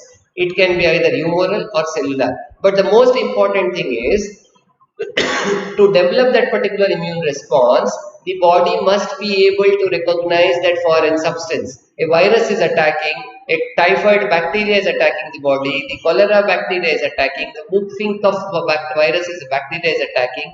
The body must be able to recognize that particular virus or a bacteria as a foreign thing. If it cannot recognize that particular bacteria as a foreign body, then the response will not be developed. So that ability to recognize is most important, and there comes the concept antigen. So antigen is a substance that has got the ability to generate an immune response. And what are these antigens? These antigens are nothing but chemical substances with high molecular weight proteins or polysaccharides. So what is this? Let us take any virus, the HSV virus, herpes simplex virus, the herpes zoster virus, the varicella virus, the hepatitis virus, or the salmonella bacteria. All these are nothing but proteins. They are mRNAs or DNAs. But for the body to recognize that they are foreign, any substance should have a high molecular weight. The molecular weight should be more than 8,000. If they are less than 8,000, then it is called as a hapten. A hapten is a substance which can evoke a response not individually but only with combination with another substance. Such substances are called as haptens. So haptens are having low molecular weight, less than 8,000. They individually cannot generate an immune response, but only when the combination combined with another protein, they can generate a response. For example, the chemical constituents in the dust, the allergy to the dust, the industrial chemicals, like drugs like penicillin. A penicillin by itself may not be able to generate an immune response, but when it is in combination, it can generate a response. So these are the haptens. Now with this, we will go on to the next thing, that is the cellular immunity. What is cellular immunity?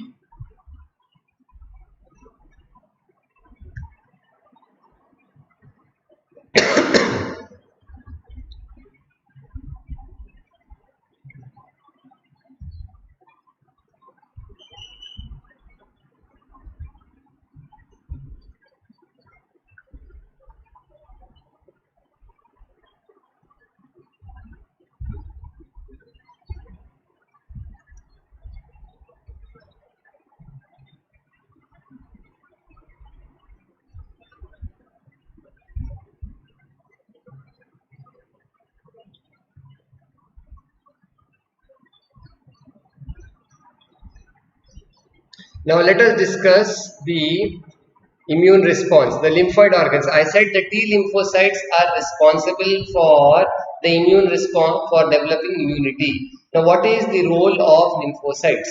The lymphocytes are basically of two types, the T lymphocytes and the B lymphocytes.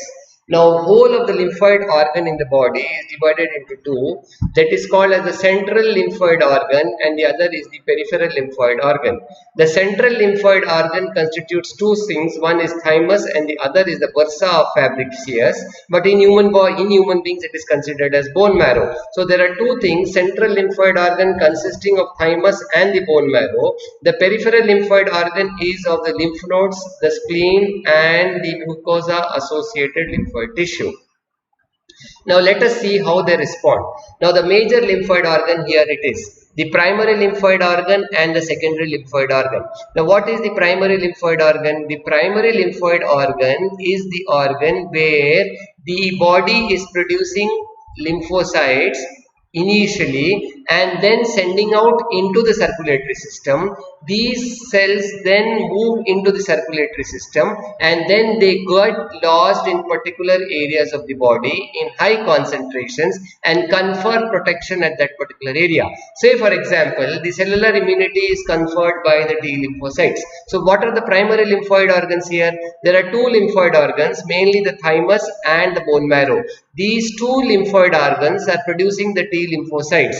Now when these lymphocytes are processed and activated and they are released from there, they go into the circulation and get lodged in different areas. As the diagram will suggest here, in the neck they get lodged in the tonsils, and they are tonsils and the adenoids. So this is known as the lymphoid tissue of the neck, and it is the Waldeyr's ring here. Waldeyr's ring. Then in the bronchus they get enlarged, and here it is the bronchus and it is known as the bronchus associated lymphoid tissue.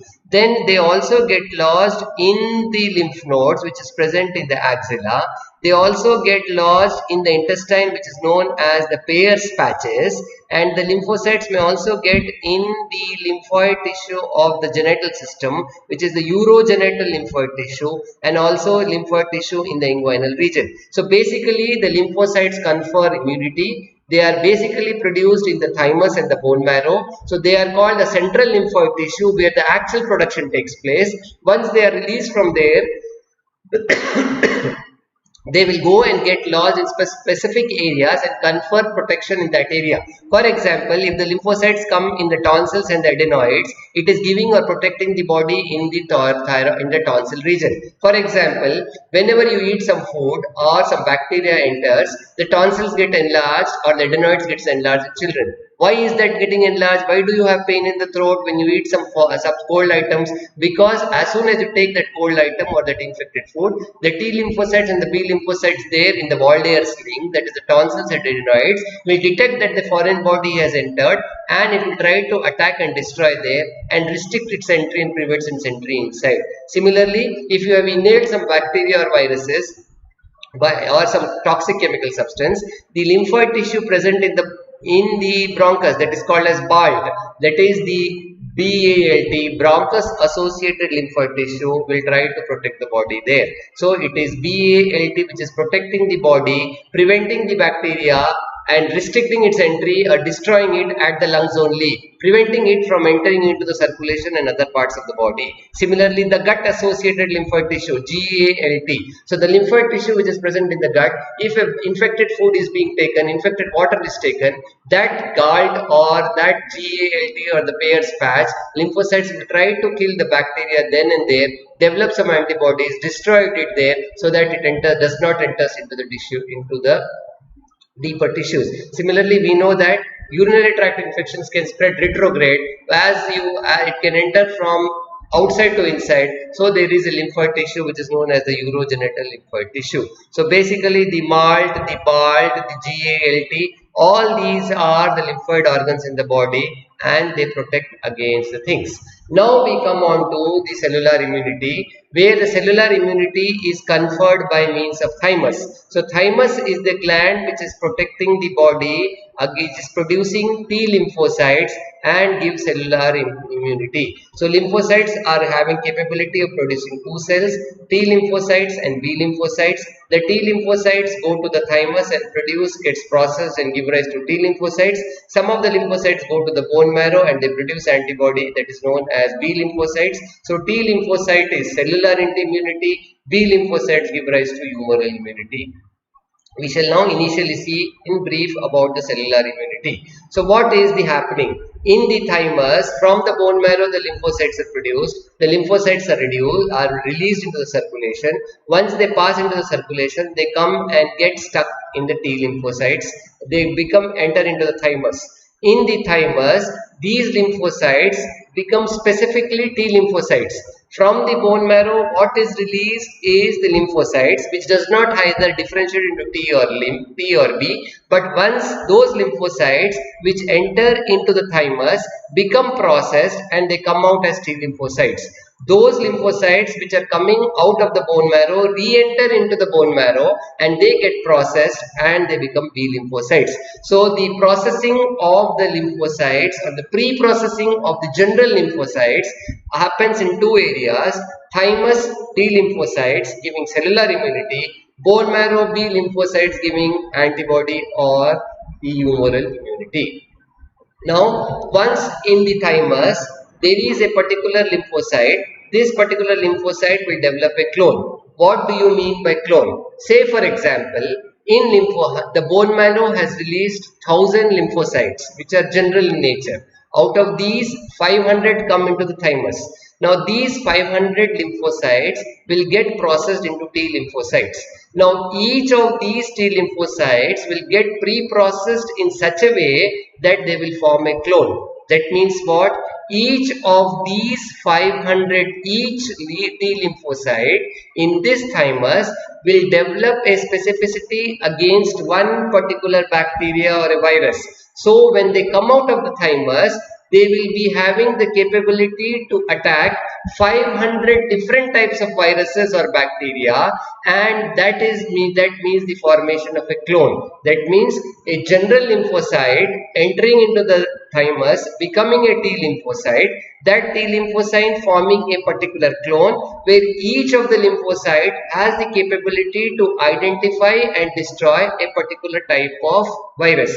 Say for example, out of those 500 lymphocytes in the thymus, one will develop the ability to fight against the herpes virus. The second lymphocyte may develop a ability to fight against the hepatitis virus. The third lymphocyte may develop a capability to fight against a typhoid bacteria. The fourth and the fifth, so on, for different bacteria and viruses. So about hundreds of viruses are present, hundreds of bacteria are present. So now hundreds of lymphocytes will get processed in the thymus to fight against these different hundreds or thousands of bacteria. Remember, one T lymphocyte which is specific to the herpes virus will not be activated or will not be able to kill the HIV virus. Specificity is developed there, and once the specificity is developed there, they get activated and multiply. So initially 500 different types of T lymphocytes developing 500 capability to destroy 500 different type of bacteria, and each of that cell now multiplying and increase its numbers so that each of them multiplies and forms hundreds and thousands of different types of lymphocytes capable of destroying different types of bacteria or viruses. So this is what we mean by pre-processing of lymphocyte. Formation of clones means formation of one particular lymphocyte to one particular clone. Activation of T lymphocyte, that means one particular virus clone T lymphocyte multiplying itself and producing hundreds and thousands more of its types. So what was one T lymphocyte against a herpes virus, after activation will have hundreds of T lymphocytes for herpes virus. What was initially 100 for hepatitis virus will now be hundreds of lymphocytes against the hepatitis virus. That is called activation of T lymphocytes. This part I have already told you is the antigen presenting cell. So here it happens. Once this macrophage engulfs this antigen, let us say this is the hepatitis virus, this is now presented. So a macrophage with the hepatitis virus is the antigen presenting cell. Now this antigen presenting cell now gets activated or comes in contact with the T lymphocyte. So this T lymphocyte is specific to this particular hepatitis virus. So binding of this antigen presenting cell and T lymphocyte takes place. Once this binding takes place, the lymphocytes will now be able to develop hundreds and thousands of T lymphocytes capable of destroying that particular virus. So what are the different antigen presenting cell? One is the macrophage, the other is the dendritic cell, and the other is the lymphocyte. So the antigen presenting cell can be a macrophage. That means a macrophage can engulf the antigen and present it to the T lymphocyte. The dendritic cell can also do that. Even a B lymphocyte can act as an antigen presenting cell. So what are the chain of events happens? Antigen enters into the body. It is phagocytized by a macrophage. Pre-processing of the antigen, that is the virus or the bacteria, by the macrophage. Now this processed antigen with the macrophage is present to the T lymphocyte.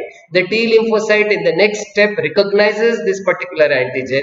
Then it attaches the antigen presenting cell to the T lymphocyte receptor.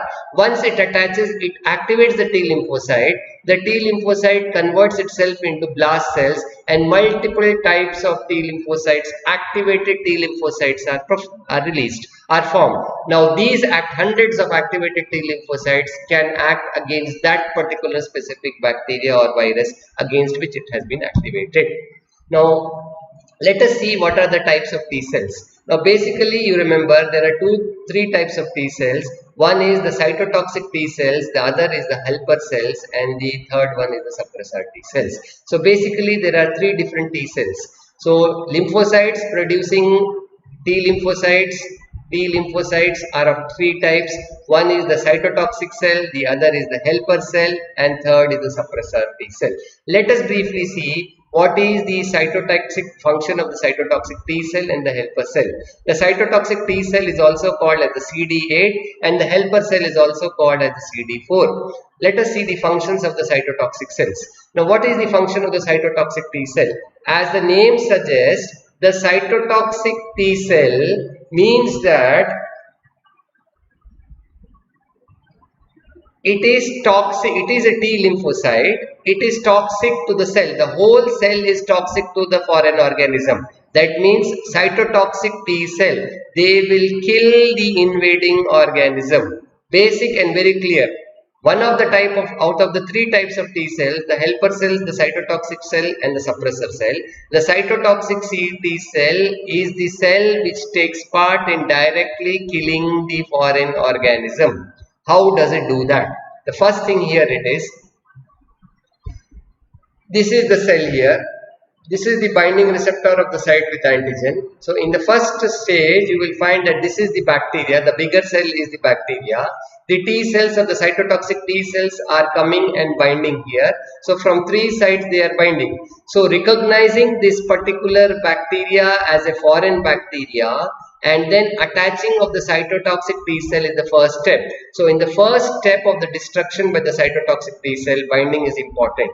Now next what happens, once this binding happens, these T cells will secrete certain substances which are known as perforins. When these perforins are released, they do nothing but punch holes on the cell membrane. If you see here, these T lymphocytes, the smaller cells, are releasing certain substances after binding and punching holes all over the cell membranes. Once they punch hole in the cell membrane, what happens is that the water or the other cells are entering into the cell. So now, what was an intact bacterial cell membrane, because of the cytotoxic T cell binding, releasing perforin, punching holes on the cell membrane. Once holes are made into the cell membrane, it is present in the tissue. So the plasma, the blood and the tissue interstitial fluid and the water enters into the cell. When water enters into the cell size swells up. When the cell size swells up, it gets burst and it gets destroyed. Now the cytotoxic T cell will move away from it and go to another bacteria of the same type and attach there. Binding will take place. Then perforins will be released, punching will happen and water will enter and they will destroy. So in this way, one particular cytotoxic cell can destroy many bacteria specific to it. Now, what is the function of the helper T cells? Now, the helper T cells, as the word suggests, they help in it. What do they help in? So, they help in proliferation. That is, proliferation means increasing the cytotoxic cell and the suppressor T cell. So the first function of the helper T cell is to multiply and increase the number of cytotoxic T cell and the suppressor T cells. The second function is the helper T cells will help in release in lymphokines. What are lymphokines? IL-2, IL-3, IL-4, IL-5, IL-6. They also release gamma interferons and the colony stimulating factor. So the second function of helper T cells is to release interleukins, gamma interferons and colony stimulating factor. The third function of the T cell is that it stimulates the beta lymphocytes to grow so that they produce more of antibodies. So a T lymphocyte, which is a cytotoxic T cell and a helper T cell. So this helper T cell not only helps in killing the bacteria by its own, but it also releases certain substances which can promote the release of interleukins. It can promote the growth of cytotoxic cells, promote the growth of suppressor T cells, stimulate the beta cells to produce more antibodies, stimulate also the macrophages to kill and attack more and more bacteria, and also acts as a feedback effect. Here the diagram will show you. See here, this is the antigen. This is the antigen here. This is the helper T cell. It is binding to this cell. It is releasing lymphokines. So what are lymphokines doing? These lymphokines are releasing interleukins, colony stimulating factors and other things. So one, it is increasing the number of cytotoxic T cell and stimulating it. It is stimulating the suppressor T cell. It is stimulating the beta cell to produce more antibodies. It is also causing the anti-macrophages to produce more and more to stimulating the macrophages to attack more and more bacteria. So this is about the function of the helper T cells. Now the function of the suppressor T cell, is that it suppresses, the word says that it suppresses the action of cytotoxic cell and the helper T cell. So what does it mean by suppressing the action of cytotoxic T cell and helper cells? So it is a regulatory cell. It prevents excessive action or excessive destruction by the cytotoxic cell. It prevents excessive action of helper T cell. It prevents excessive production of antibodies by the B cells, and thus damaging the normal cells is prevented by the suppressor cells. In their activity, the helper T cells or cytotoxic T cells may start destroying the bacteria and the viruses excessively and destroy and cause damage to the harm. So it sees to it that the suppressor cells keeps the activity of the cytotoxic cell, helper cell and the antibody in check. So what are interleukins? The interleukins are nothing but proteins which are released in combination with the human leukocyte antigen. What is HLA? Remember, at this point there are only two H, MHC1 and MHC2, major histocompatibility complex, which are also known as human leukocyte antigen. There are two types. One presented by MHC1 is present in all nucleated cells. What all cells in the body are nucleated will have MHC1. MHC2 is present only on the APC cell. That means they are present on the dendritic cells, they are present on the beta cell, B lymphocytes, and they are present on the macrophages. Just remember, RBC does not contain MHC complex. Now, what is the function of the histocompatibility antigen? The function of the histocompatibility antigen is to reduce to the function of the histocompatibility antigen is to recognize what is its body's own cells, own chemicals, and prevent from destroying them. Hence, the major histocompatibility antigen or the HLA antigen is important in organ transplant. If you would have seen, in many times they say kidney rejection or kidney donation happens. Sometimes it is getting rejected or it is matching. What is this matching taking place? Before you give a kidney to another recipient, it is this HLA matching or the MHC matching. So what is the significance of the cell-mediated immunity? Cell-mediated immunity helps in delayed hypersensitive reactions. Cell-mediated immunity is a best protective mechanism against diseases like tuberculosis, leprosy, protozoa and viruses. Cell-mediated immunity also takes part in graft rejection. Hence, donor matching should be done before a kidney transplantation takes place, and it also takes part in certain immunological disorders. Also, cell-mediated immunity is responsible for the vaccination and the booster doses. That is, apart from the autoimmune diseases, vaccination is mediated by the cell-mediated immunity. Now let us see what is AIDS. Here you see what is HIV. If you see this, HIV is present in the body fluids. It is a virus, and this virus is present inside a cell. Now when it enters into the body, the HIV virus enters into the body, it starts attacking the white blood cells. When it starts attacking the white blood cells, it is attacking the helper cells. It is not only attacking the white blood cells, but it is also stimulating the helper T cells. So what happens here? This virus enters the helper T cells, and in the virus it loses its cell membrane and utilizes all the cells of the body of the helper T cells and multiplies. So one virus entering into the helper T cells and destroying the helper T cells and utilizing the substances within the helper T cells to produce more and more viruses. So one virus becoming multiple virus, and it takes up a shell inside and is released. So now this what was one virus in the body, because of the helper T cells, multiplies and increase their number, gets released into the circulation, and once it released into the circulation, it starts destroying our thing. So HIV is nothing but human immunodeficiency virus. It enters into the body, attacks the WBCs, attacks the helper T cells, attacks the cytotoxic T cells, and when it attacks the WBC cells, helper T cells and the cytotoxic T cells, it multiplies and it increases its number.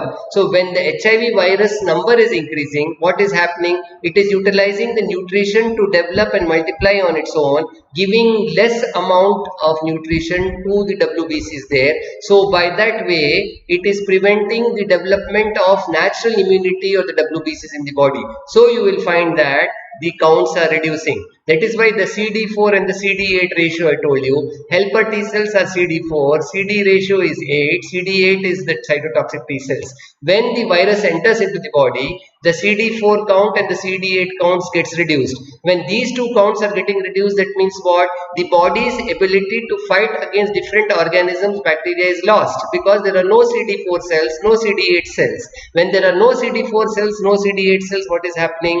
The body is susceptible to microorganisms and bacteria. So even our own commensal bacteria, which are so many in our oral cavity, the commensal bacteria which are present in the GIT will now be remaining unchecked, and they will multiply and cause disease, and ultimately death occurs.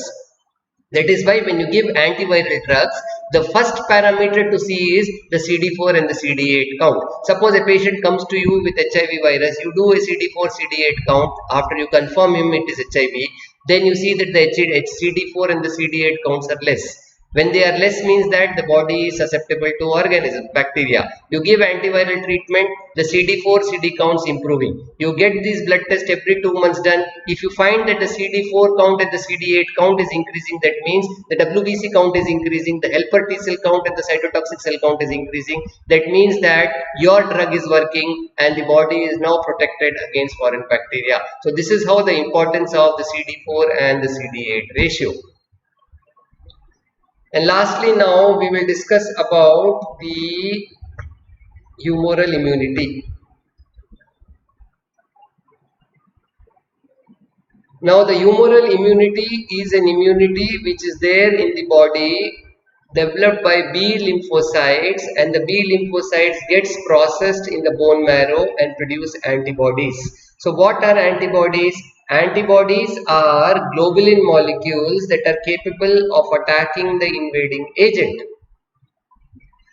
Now how are these antibodies produced in the body? So first there has to be an entry of antigen, that is a bacterial virus has to enter. This antigen has to be processed by the bone marrow. The bone marrow detects that it is a foreign substance and it starts producing more and more B lymphocytes. These B lymphocytes which are coming from the circulation enters into the bone marrow and they start producing antibodies. So there are two responses here, primary response and a secondary response. What is the primary response here? The primary response means the initial response by the antibody production. This is the secondary response. See here. Now when you give an antibody injection or when the body gets affected by a bacteria for the first time, it takes certain time for the antibodies to develop. This time period is there for about 1 or 2 weeks, 1.5 weeks. Once the antibody develops, it develops to a certain level. Here if you see the count, it develops till this level, say for example 100. After some time these antibodies are fading in number. So this is the primary response. When the body is getting attacked by a bacteria for the first time, that there is a time gap required for the antibody to develop, and that is the time lag here, about 1 week. The response so developed is by the production of antibodies by the B lymphocytes, and the titer is not so high. Let's say it is 100. And these primary response antibodies, their titer or their count falls over a period of time. But the same person, when he gets affected second time, you will find that from the day 1 itself the antibody titer is high, and when the titer antibody high is there, it is maintained for a long time. So this is secondary response. First time you get, this is the response. Second time a sustained and a high counter is there. This is the response which you see when you give vaccine. For example, the Covishield vaccine or the Corona vaccine or the Covaxin which is being given. So there are two vaccinations available. One is the Covaxin and the other is the Covishield. Any one of the two, they say you have to take a second shot after 6 weeks. Why? Here you should understand, when the first shot is given, you are getting injected by the COVID virus. When the COVID virus enters, the body plasma cells are produced, the B lymphocytes are stimulated. The B lymphocytes will produce antibodies against the coronavirus. It takes about some time for them to develop. The titers only till here. Over a period of time, over the next 4 to 6 weeks, this goes down. But when you take the second shot of the Covaxin or the Covishield, you will find that immediately after taking, there is a strong response developing, and this response will be sustained for a long period of time. We do not know how many weeks or how many months, but the second response is the booster shot. That is why they say give 2 shots of it. And then what is the difference between the corona or the Covishield vaccine and the Covaxin virus?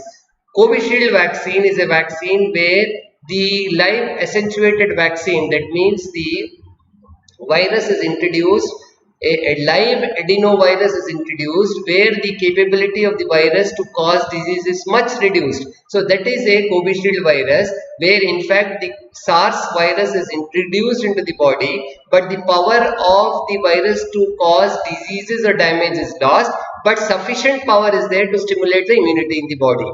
Covaxin virus is not a accentuated vaccine. It's a mRNA protein vaccine where from the mRNA of the virus a protein is injected into the body, and that particular protein will stimulate the response. So this is just the clinical correlation for the primary response and the secondary response in the Covishield and the Covaxin.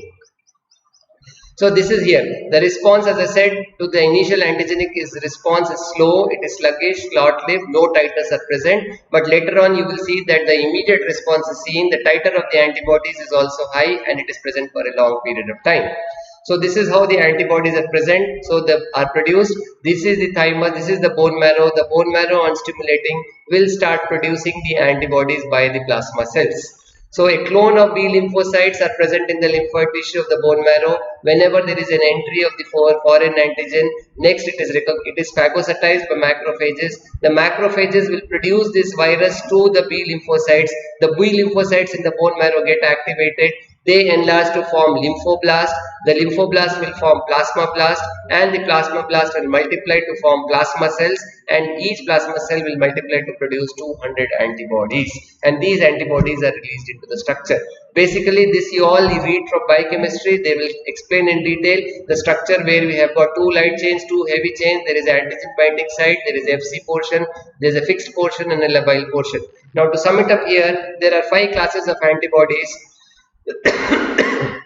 The IgA antibodies, IgD antibodies, IgE antibodies, IgG and IgM.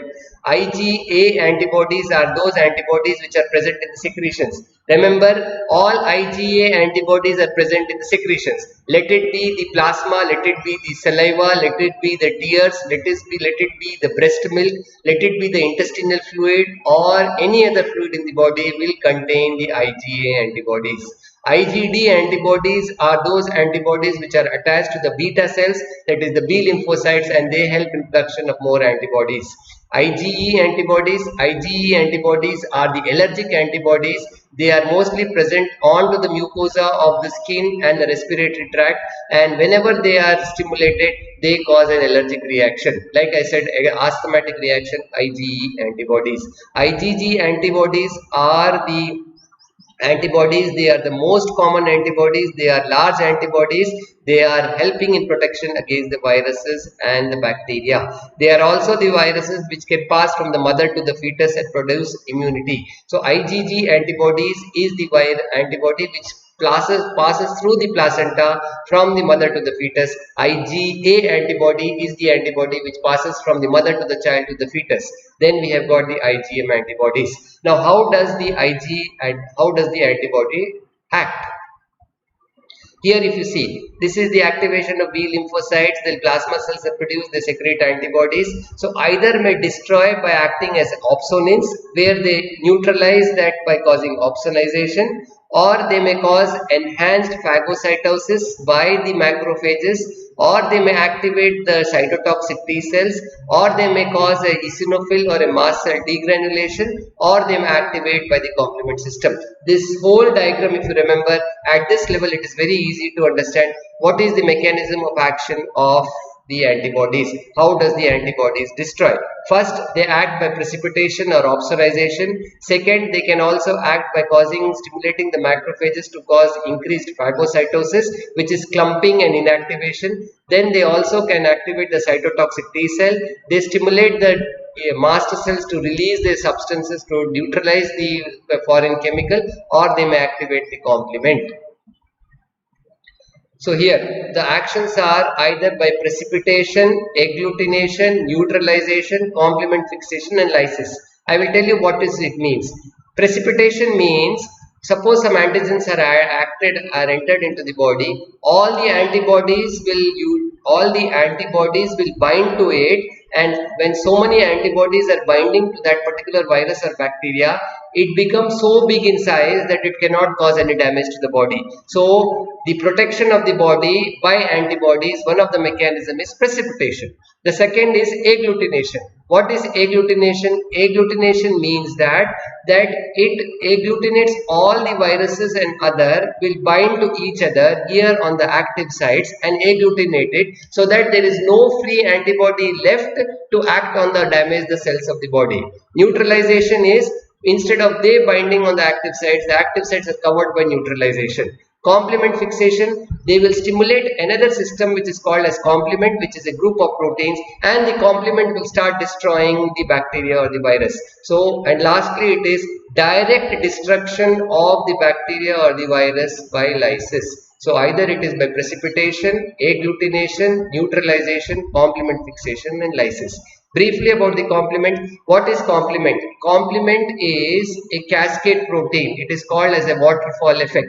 It is a positive reaction, positive feedback mechanism, where the antibodies will stimulate certain complements. These complements are inactive proteins which are having capability to destroy the bacteria, but unless they are stimulated by the antibodies, they cannot cause destruction of the bacteria. So once an antigen-antibody complex is formed, this antigen-antibody complex will stimulate the inactive complement, and they are from 1 to 7, 1 to 9, C1, C2, C3, C4, C5, C6, C7, C8.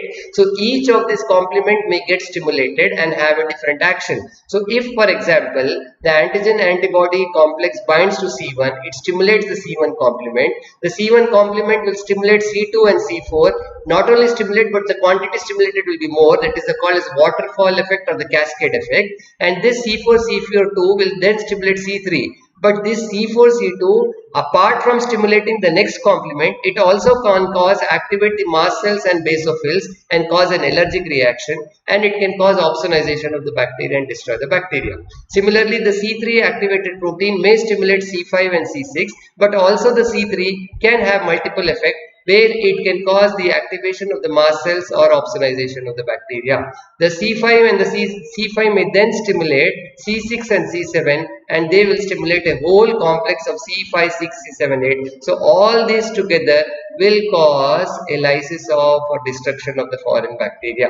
So one method is antibody directly killing by lysis or by precipitation or by agglutination or by opsonization or by neutralization, and the other method is they can cause by causing a complement cascade, and once this complement cascade is inactive, is activated by the binding of this complex, it can also cause various effects like lysis of the cell direct effect. It can cause stimulation of the white blood cells to cause more and more neutralization or phagocytosis, or it can activate mast cells or opsonization of the bacteria.